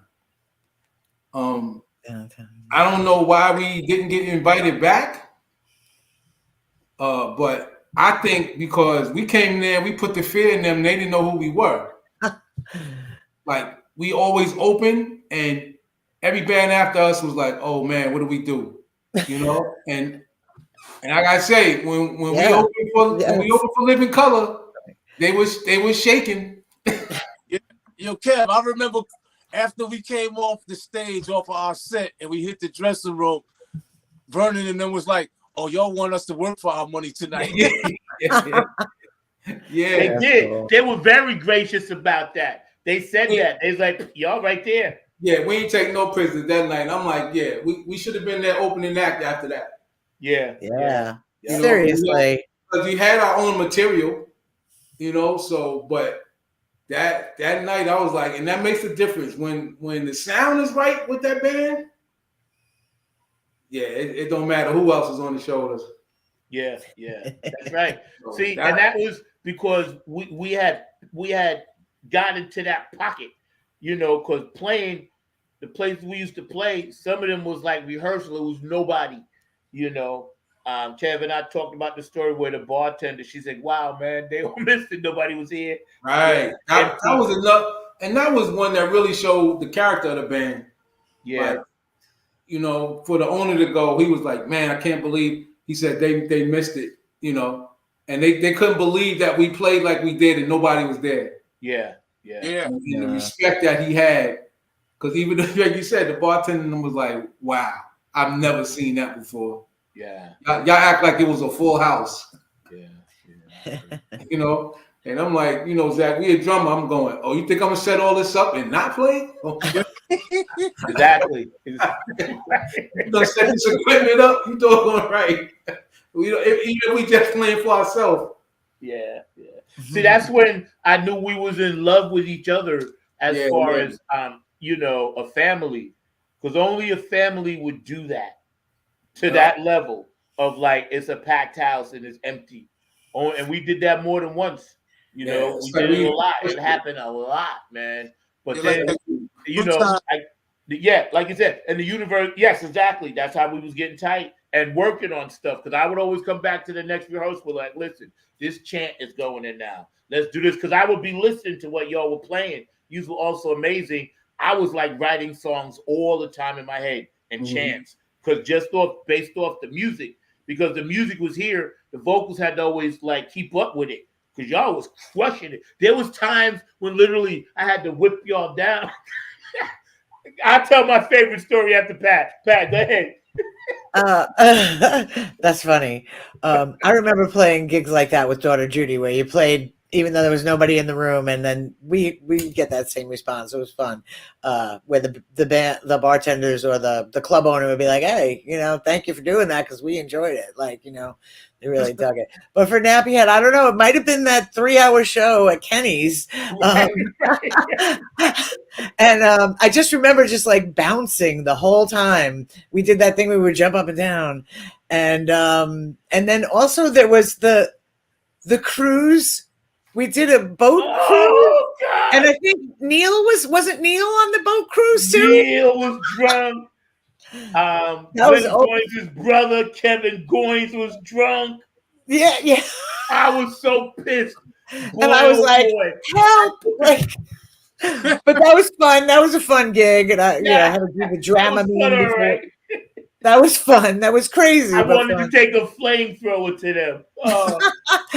And then we also did I think Funky Fish. I remember one when I don't know why, but like the guy, it was after Daughter Judy broke up, and I was singing with you guys at Funky Fish, and for some reason the guys from Daughter Judy were there, and maybe their new band or something, and they were hanging out, and it was just the crowd at Funky Fish always loved us. So yeah. I remember that, and people would just dance, and then I was like, I want to be in a band and get an act that really makes everybody dance. Like, I mean, Daughter Judy was kind of rock and whatever, but I really loved when people would just, shake it while we were singing and playing. And it was a lot of fun there. Very inspirational. Wow. See, this is why I wanted to do this show, man, because I had forgotten all of this stuff. The cruise.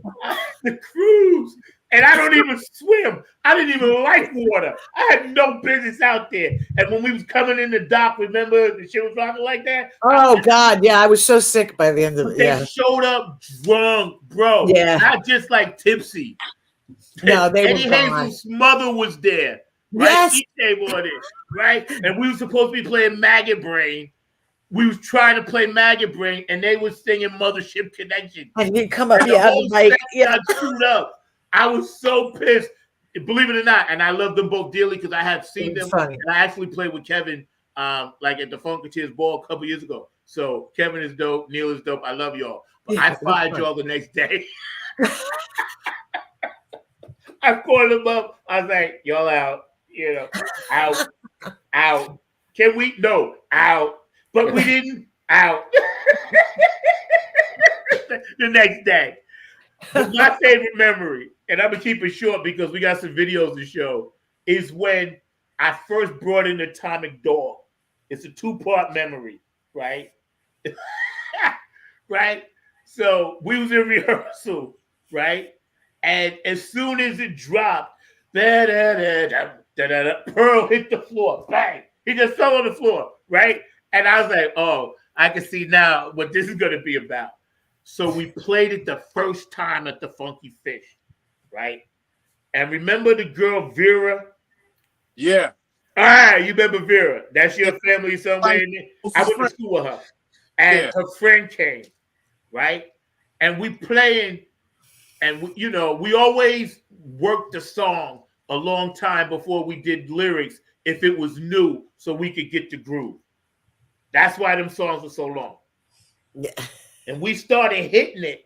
And when it got to that part where I would invite, remember, if y'all remember, there was always a time all the girls come on stage. Yes. Right?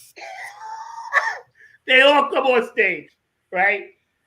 And it's a 3-part vocal song. Yeah. 3 parts that means a rack here, and a rack here, right? We singing, and all of a sudden, as we grooving and more vocals are dropping out, right? I look around, Eric J, John Pearl, and I was singing 3 parts by myself. Everybody was Atomic Dog. And then the girl took off her bra. Threw it up there, Vera. Threw off her bra. And it was like click. And I was like, all right. I see now what George is doing. I said, we have mastered something right here. I said, because when we made people do that, and the band itself became interactive with the audience and started jamming and forgot all the vocal parts. And I'm singing all 3 parts by myself. I was like, these people. I was like, this is why I love them. Eric J, we lost you, bro. But yeah, we're going to show these videos, man. Mark, you back there, bro? We're hanging out with the OGs, Nappy Head Folk Army OGs, man. It's all good. Yes, sir. Oh, Eric Wilson left and came back. Oh, he came back. Well, if he comes back, I'll get him in. Yeah, I get him in. We got some stuff to show here. But I'll never forget that night. Everybody was Atomic Dog, and I was singing all 3 parts. You know, I looked around. Nobody was singing. We got Eric J back. This has been an amazing show, man. Thank you for sharing this journey. Mark, we ready with the videos, bro? Mark is I'm looking at him now. He's producing another show at the same time. But the Funky Fish was that was our home, wouldn't you say? I was gonna say all the gigs there were like, it was like home. It was like fun when I played with you guys. Yeah, for sure. But Kev brought up one, man, and Eric J. LaBarbat. That's like. I remember the logo from their flyer with the bat in the middle of the Barbat. Yeah, it was like, Yes. Where was that place? What street was that on? It was in the city, right? In Manhattan. In the middle of New York. 7th. Okay. 57. Mm-hmm. Oh, 57th. Okay. You trying to get back in? Right next to I believe that was Media Sound Studios. Okay, I saw you down there. So I pull you up. I believe it was Media Sound where Luther used to record at. All right, Pearl is back in somewhere. I see something. There we go. Yo, Mark, run that video, please, sir. All right, Pearl is back in somewhere. I see something. Cut off your phone or turn down the sound or something. You're getting a delay and an echo. Well, I can mute you right now. Cut off your phone or turn down the sound. Mark, you ready? Yeah, run it, bro. Thank you.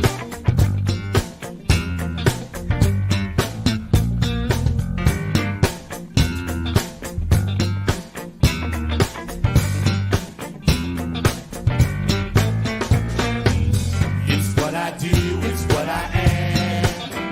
I can't help myself. It's what I do, it's what I am. I can't help myself.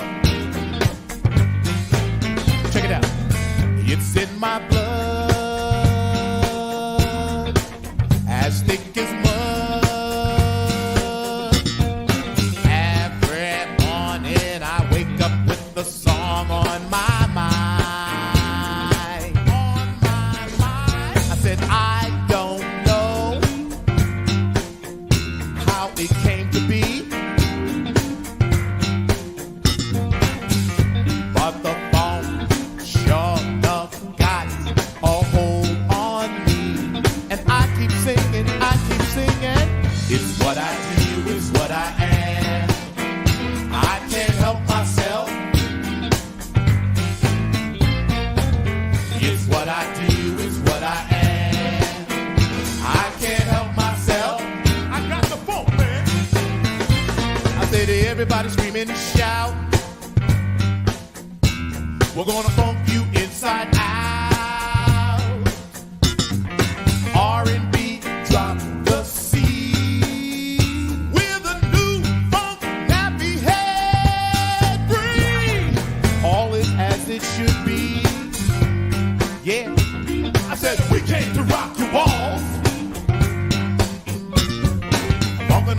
it should be. It's the design effect, that's all. And I keep singing, y'all. It's what I do, it's what I am. I can't help myself. Yo, I got the funk man. It's what I do, it's what I am. I can't help myself.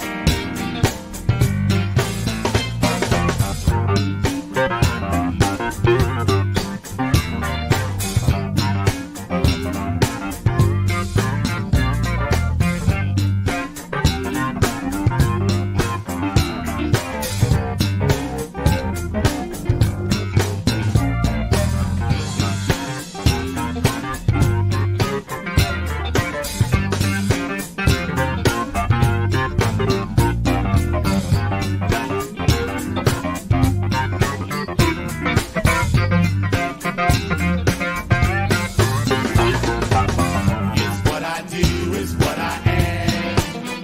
I can't help myself. I got the funk. It's what I do, it's what I am. I can't help myself. It's what I do, it's what I am. I can't help myself. I got the funk, man. It's what I do, it's what I am. I can't help myself. We'll funk you any which way we can, any which way you like it. We'll funk you any which way we can, any which way you like it. We'll funk you any which way we can, any which way you like it. We'll funk you any which way we can, any which way you like it. We'll funk you any which way we can, any which way you like it. We'll funk you any which way we can, any which way you like it.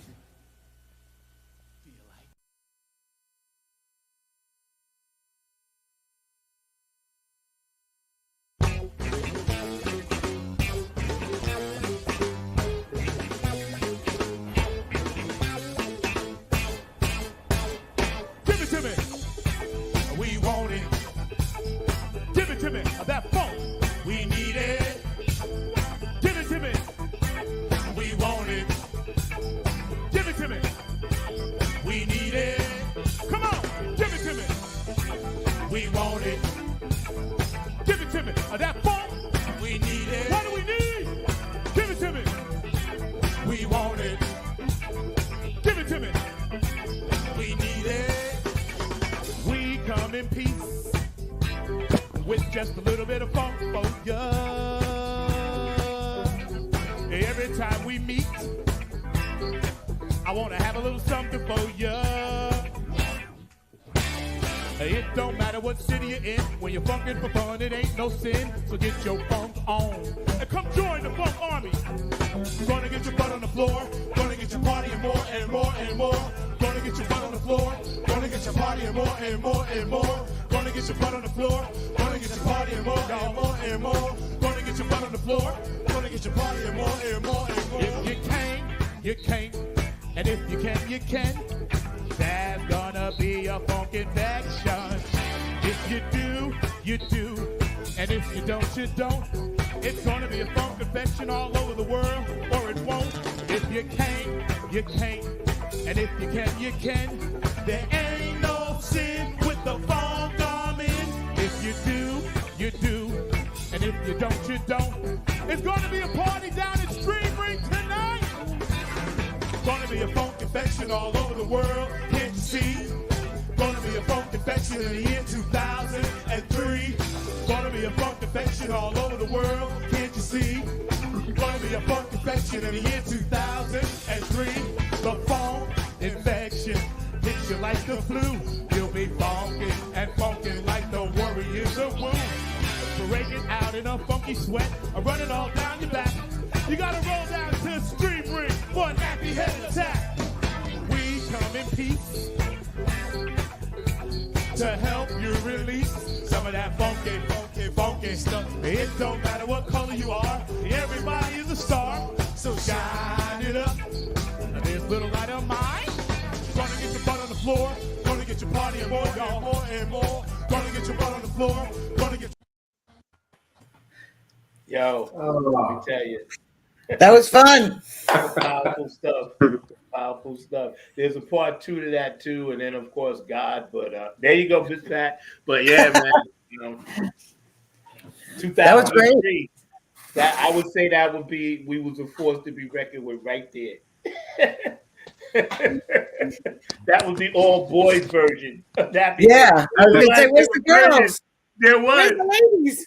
I don't know. There was a lot of different versions. Like, you know, things happen. People come, go, this and that. But the main thing is we all loving on each other now because we all funk all the famous, man. Thank you, Mark, for that, man.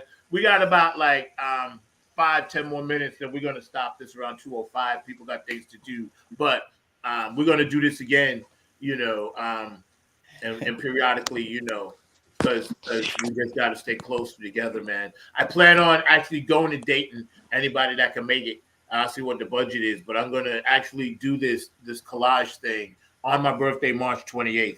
That'll be the boom, because I figure I owe it just to what God gave me to do. So he's telling me, hey, do it March 28th. You know, but from now on, each and every one of you and all our members that are here, and I'm going to name them. You know, you put that Funk Hall of Fame at the bottom of your resume, you know, because you fucking deserve it. You know what I'm saying? Cool. You deserve it. Hey, Zach, what I want to know is what do the new guys think of the old guys? Yo, they can't touch y'all. I tell them all the time. I was like, you guys are a C compared to my A crew. They respect you because they seen the videos and they know. I always talk about, like, listen. They knew when to play low, even though sometimes we would get raucous and Kev would put a Q-tip in his ear because y'all was playing too loud on stage. But I remember that. The night Kev, y'all was in it, of course. And that's the night, Miss Pat, I was going to tell you I had to whoop them. Because they was like, for some reason, we had nights where we were super aggressive from the top. And I think it was because we always had to wait so long to play. Yeah. You know? So that night, I turned around. You know, and Pearl's amp was always at the cab. He didn't like your amp next to him. And you was in full Pearl mode. Because there was about 4 weeks of stuff when you and Prez used to battle. Yeah. I swear to God, y'all was like, listen, this is the arena. You was in another place. I don't know what was going on. He brought his seats on. You had yours. I got pictures of that. Y'all was battling, man. Because remember, at the elbow room, I used to set you guys like facing each other. Right. So, y'all was like in some other shit. Right? Some Queen stuff. I don't know what. But then I had to like, okay, I let y'all get your shit off for a week, whatever. And then we tamed it. But I remember there was a night y'all was playing so loud. I look back and Kevin had a Q-tip in his ear. I think I remember that. I was like, he was still holding it, but he told me, he's like, man, he's like, he playing way too loud. I'm like, yeah, I know. I think because I'm going home. I can't even sing. I was talking like that for 2-3 days. I'll never forget that though, man. But that's the night that I was trying to whoop everybody. Everybody just went for it. And I think it's because we was playing, we was like, remember that segment in that where we was kind of rockish? You know, we would start off with like, da, da, da, da, da, before the counters. And I put that in the top. And then we would go into like, I think Cosmic Slop. We was just rocking. There was about a month or 2 or 3 months where we was just always like, we was hitting it like it was a rock thing. And it might have been around the time the Living Color stuff was happening too, Kev. Could have been that influence, you know? Right. Yeah, I remember that, man. But that night, Kev had a Q-tip in his ear. I didn't even, first of all, I didn't even know where you got the Q-tip from. So, Kev, what happened? Tell me. How did that happen? I don't know. I probably brought it with me and was going to take the cotton off the ends and put it in my ear and didn't get a chance to, so I just stuck it in my ear. Because I would always look back at you. You were my Q guy. The problem was you're okay. I was hearing that tone afterwards, so I was like, okay, I don't, that's a sign of getting damaged. So I was like, I got to do something. Yeah. Of course, when I started using the I had got some ear things from from a bass player who worked for him on the railroad, Ralph, and they had things they could put in their ear. So he gave me some of those, and they worked so good that I know I'm the one that started playing louder because I was trying to hear myself. I remember that. I was like, oh man, I got it. I know I'm playing harder because I can't hear myself with these in there. So, you know, I couldn't, man, I was going home and I would lay down and all I was hearing was, it's too loud. I remember too, bro, because I would look back at you. And, you know, when we was in Dirty Vamp or whatever, we used to do a rock version of Come Together. Mm-hmm. You know, everybody would just be going for it. I think that was one of the things that made the band, gave it that freedom, you know, because be honest with you, I didn't care what y'all did as long as it was what I wanted, and then y'all could do everything else with that. I don't know, Pearl, we looking at your ceiling fan. We supposed to see that?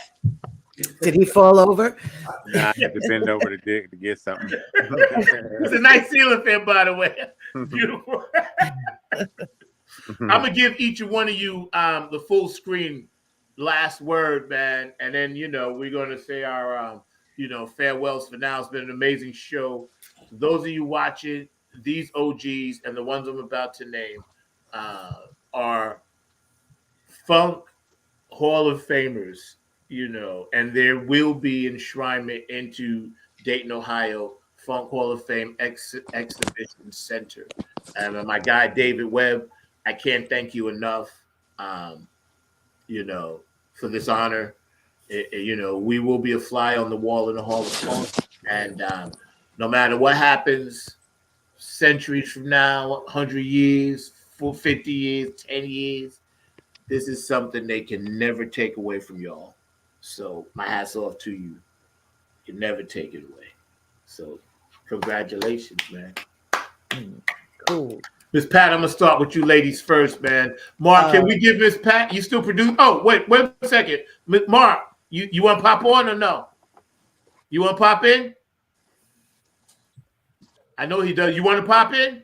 I can only pop in for a minute, but I was just going to say congratulations to y'all, and particularly you, Zach, that I've known you for a while because of this lovely show that we do and everything. But I've got to know the Nappy Head Funk Army, both y'all's in music and the legends, and you've had a lot of legendary conversation here today. So I've heard you talk about them, and I've absolutely been enjoying the music and all along those lines. But I'm just glad to be the Nappy Head Funk Army as one of the producers of this show from the front seat and all along those lines. But Zach, you are my brother from another mother, and definitely I'm glad to see these other amazing individuals as well, and glad to be part of this family that has been inducted into this wonderful Hall of Fame. So just wanted to say shout out to y'all, and like I said, definitely have to get y'all to get some performances. I know that the newcomers have performed here in North Carolina, but we're going to have to get some of the old school folks to come and do some shows here in this area as well, whether it's at the Cultural Arts Center that I'm part of or other venues as well. But definitely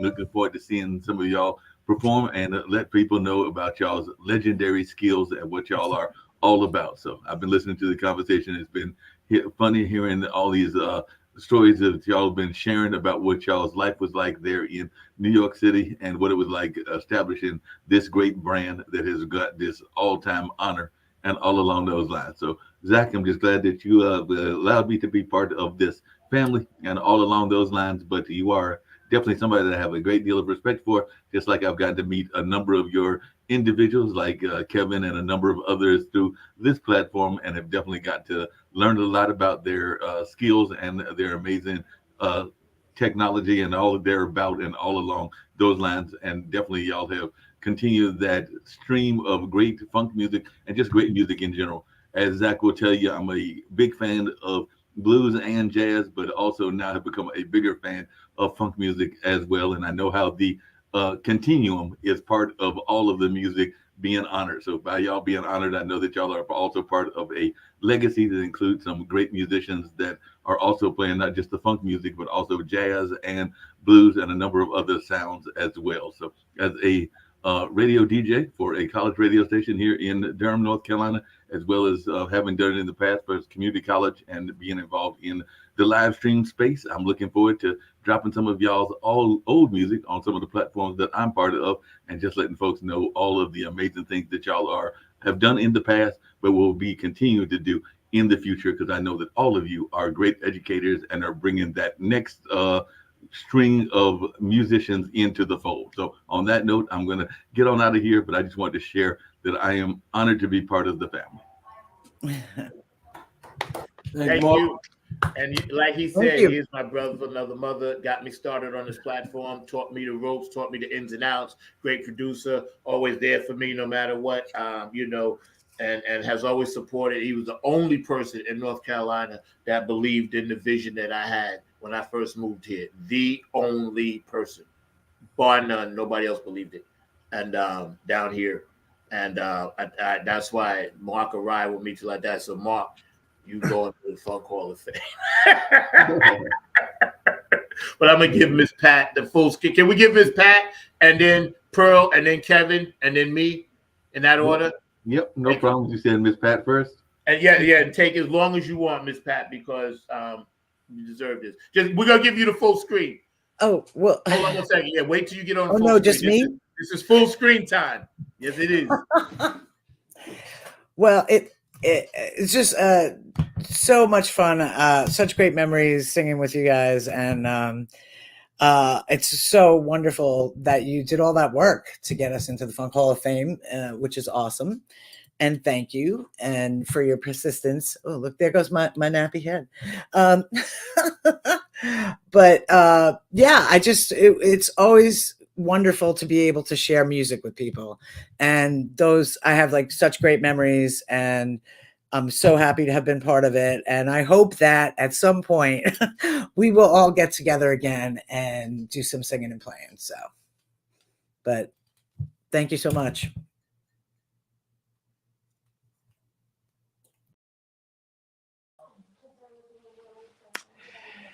Yeah, I mean, to me, the whole Nappy Head experience was really just me bringing my friends, the people who I got along with the best, and who I felt like would move the vision forward. Who that was what it really was. All the cats that I brought into the situation, they just had the mindset that I felt like was going to make could push Nappy Head to another level, and we did. And thanks to you, Zach, for pushing that even further for the Funk Hall of Fame honor. So all the kudos go to you. That's what it is. Yeah, I'd like to say congratulations to everybody associated with Nappy Head Funk Carbon. It's again, we were just musicians, man, wanted to make great music, and to get this honor is a great thing. Even if we didn't get it, man, we did our thing. To Zach for having his vision and didn't let it die, even when he moved out of New York City. I can imagine how hard that was when you got to North Carolina. Am I going to find any cats and stuff like that? But you kept it going, because me and you have, our talks. And, the fact that you have this platform was basically a conversation. And even what I'm doing was from a conversation. And, and man, congratulations to everybody. And it's not over yet.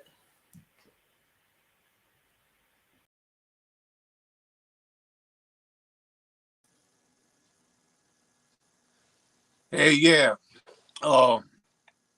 Nappy Head, man, it was a real good situation to be in, man. I was glad I was along for the ride. A lot of good times. The band became like family, man. I just, came in and just met y'all, and y'all accepted me and supported me and pushed me to be funky as I wanted to be. And, I thank Zach for being a mentor to me, because, he inspired me after, we landed our plane as Nappy Head at that time. I was so moved by it. I started my own little band and tried to keep it going. And I see what it really was, what he did try to make it happen. It's tough for me. It was tough for me to do it, but thanks, Zach, man. I appreciate you. I appreciate you, Kev. Give me a call because I'm almost finished this new joint, man. It's fire. And Eric, me and Eric talk all the time, man. He's my homie, man. And Pat, good seeing you again. Miss working with you. Hopefully we get to do that again in the future. So everybody just stay funky.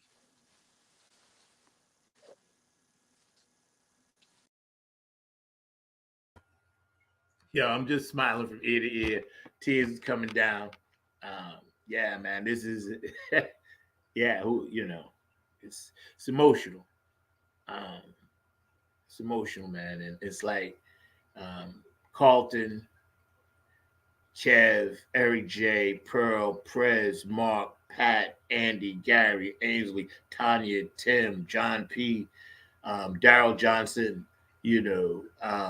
all of the people that have come through as subs, Clayton Harding, Stowe, all the people that have come through as a sub that jumped on that stage and got into our funky thing.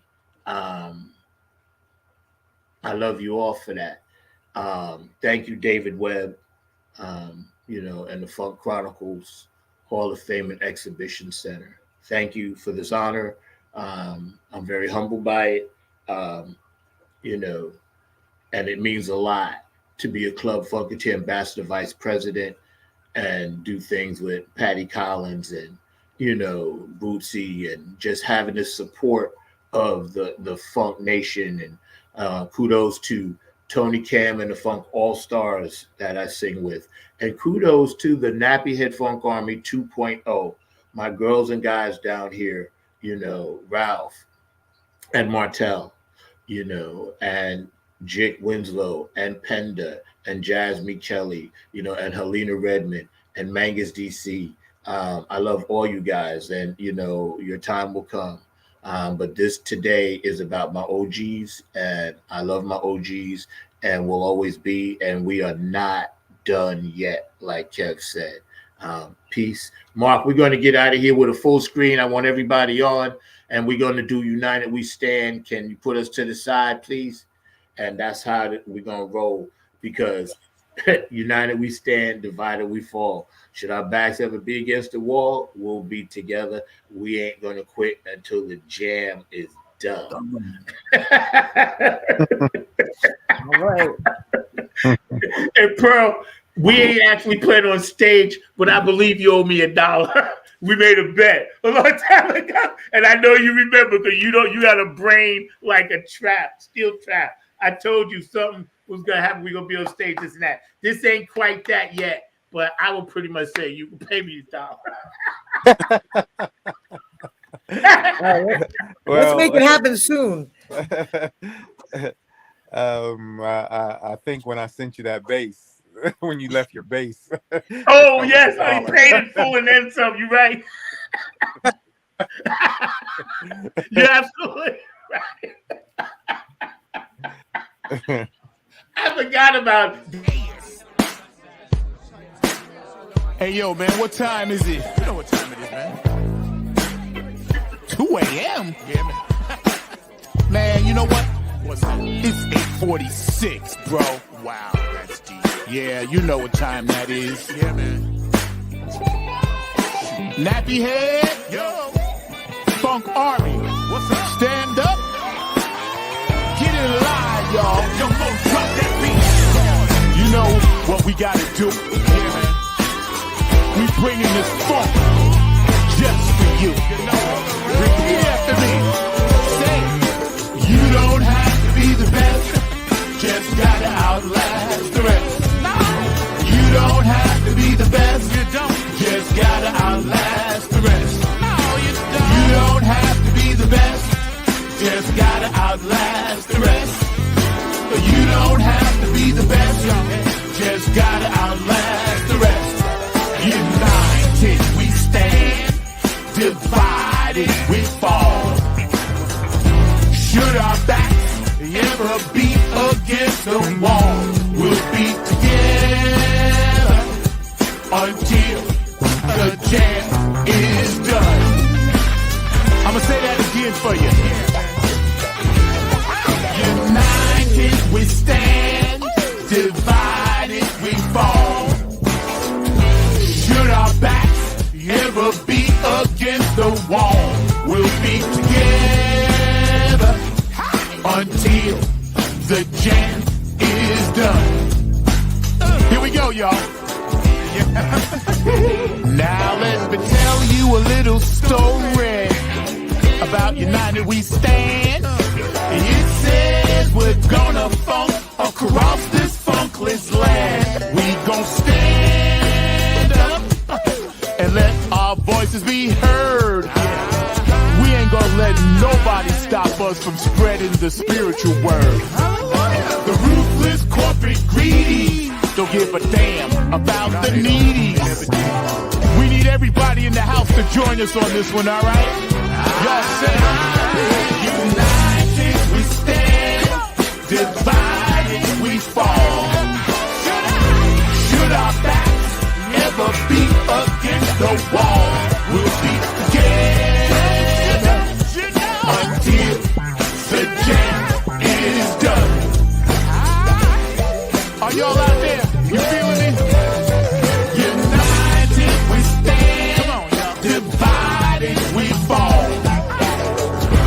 Should our backs ever be against the wall, we'll be together until the jam is done.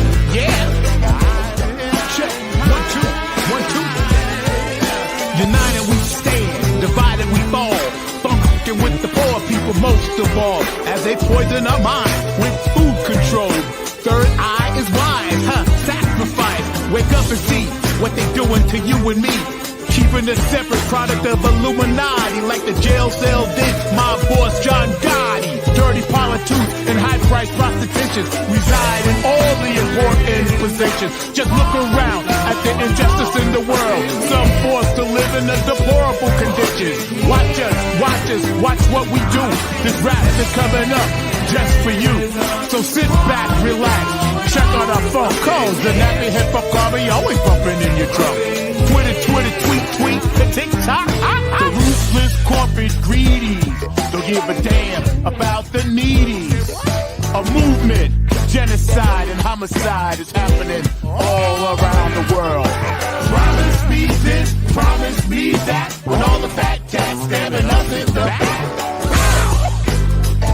Man, get off my back, bro. Killing me. Let me see you wave your hand. We all wanna take the stand. Rise up against the corporate man. Let me head all across this land. Oh yeah. Nothing but this new type funk 2022. Let me see you wave your hands. We all wanna take the stand. Rise up against the corporate man. Let me head all across this land. Come on, y'all.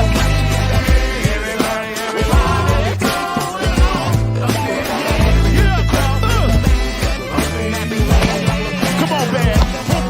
United we stand, divided we fall. One more time. Should our backs ever be against the wall, we'll be together until the jam is done.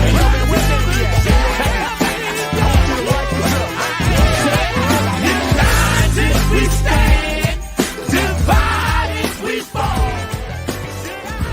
Should our backs ever be against the wall, we'll be together.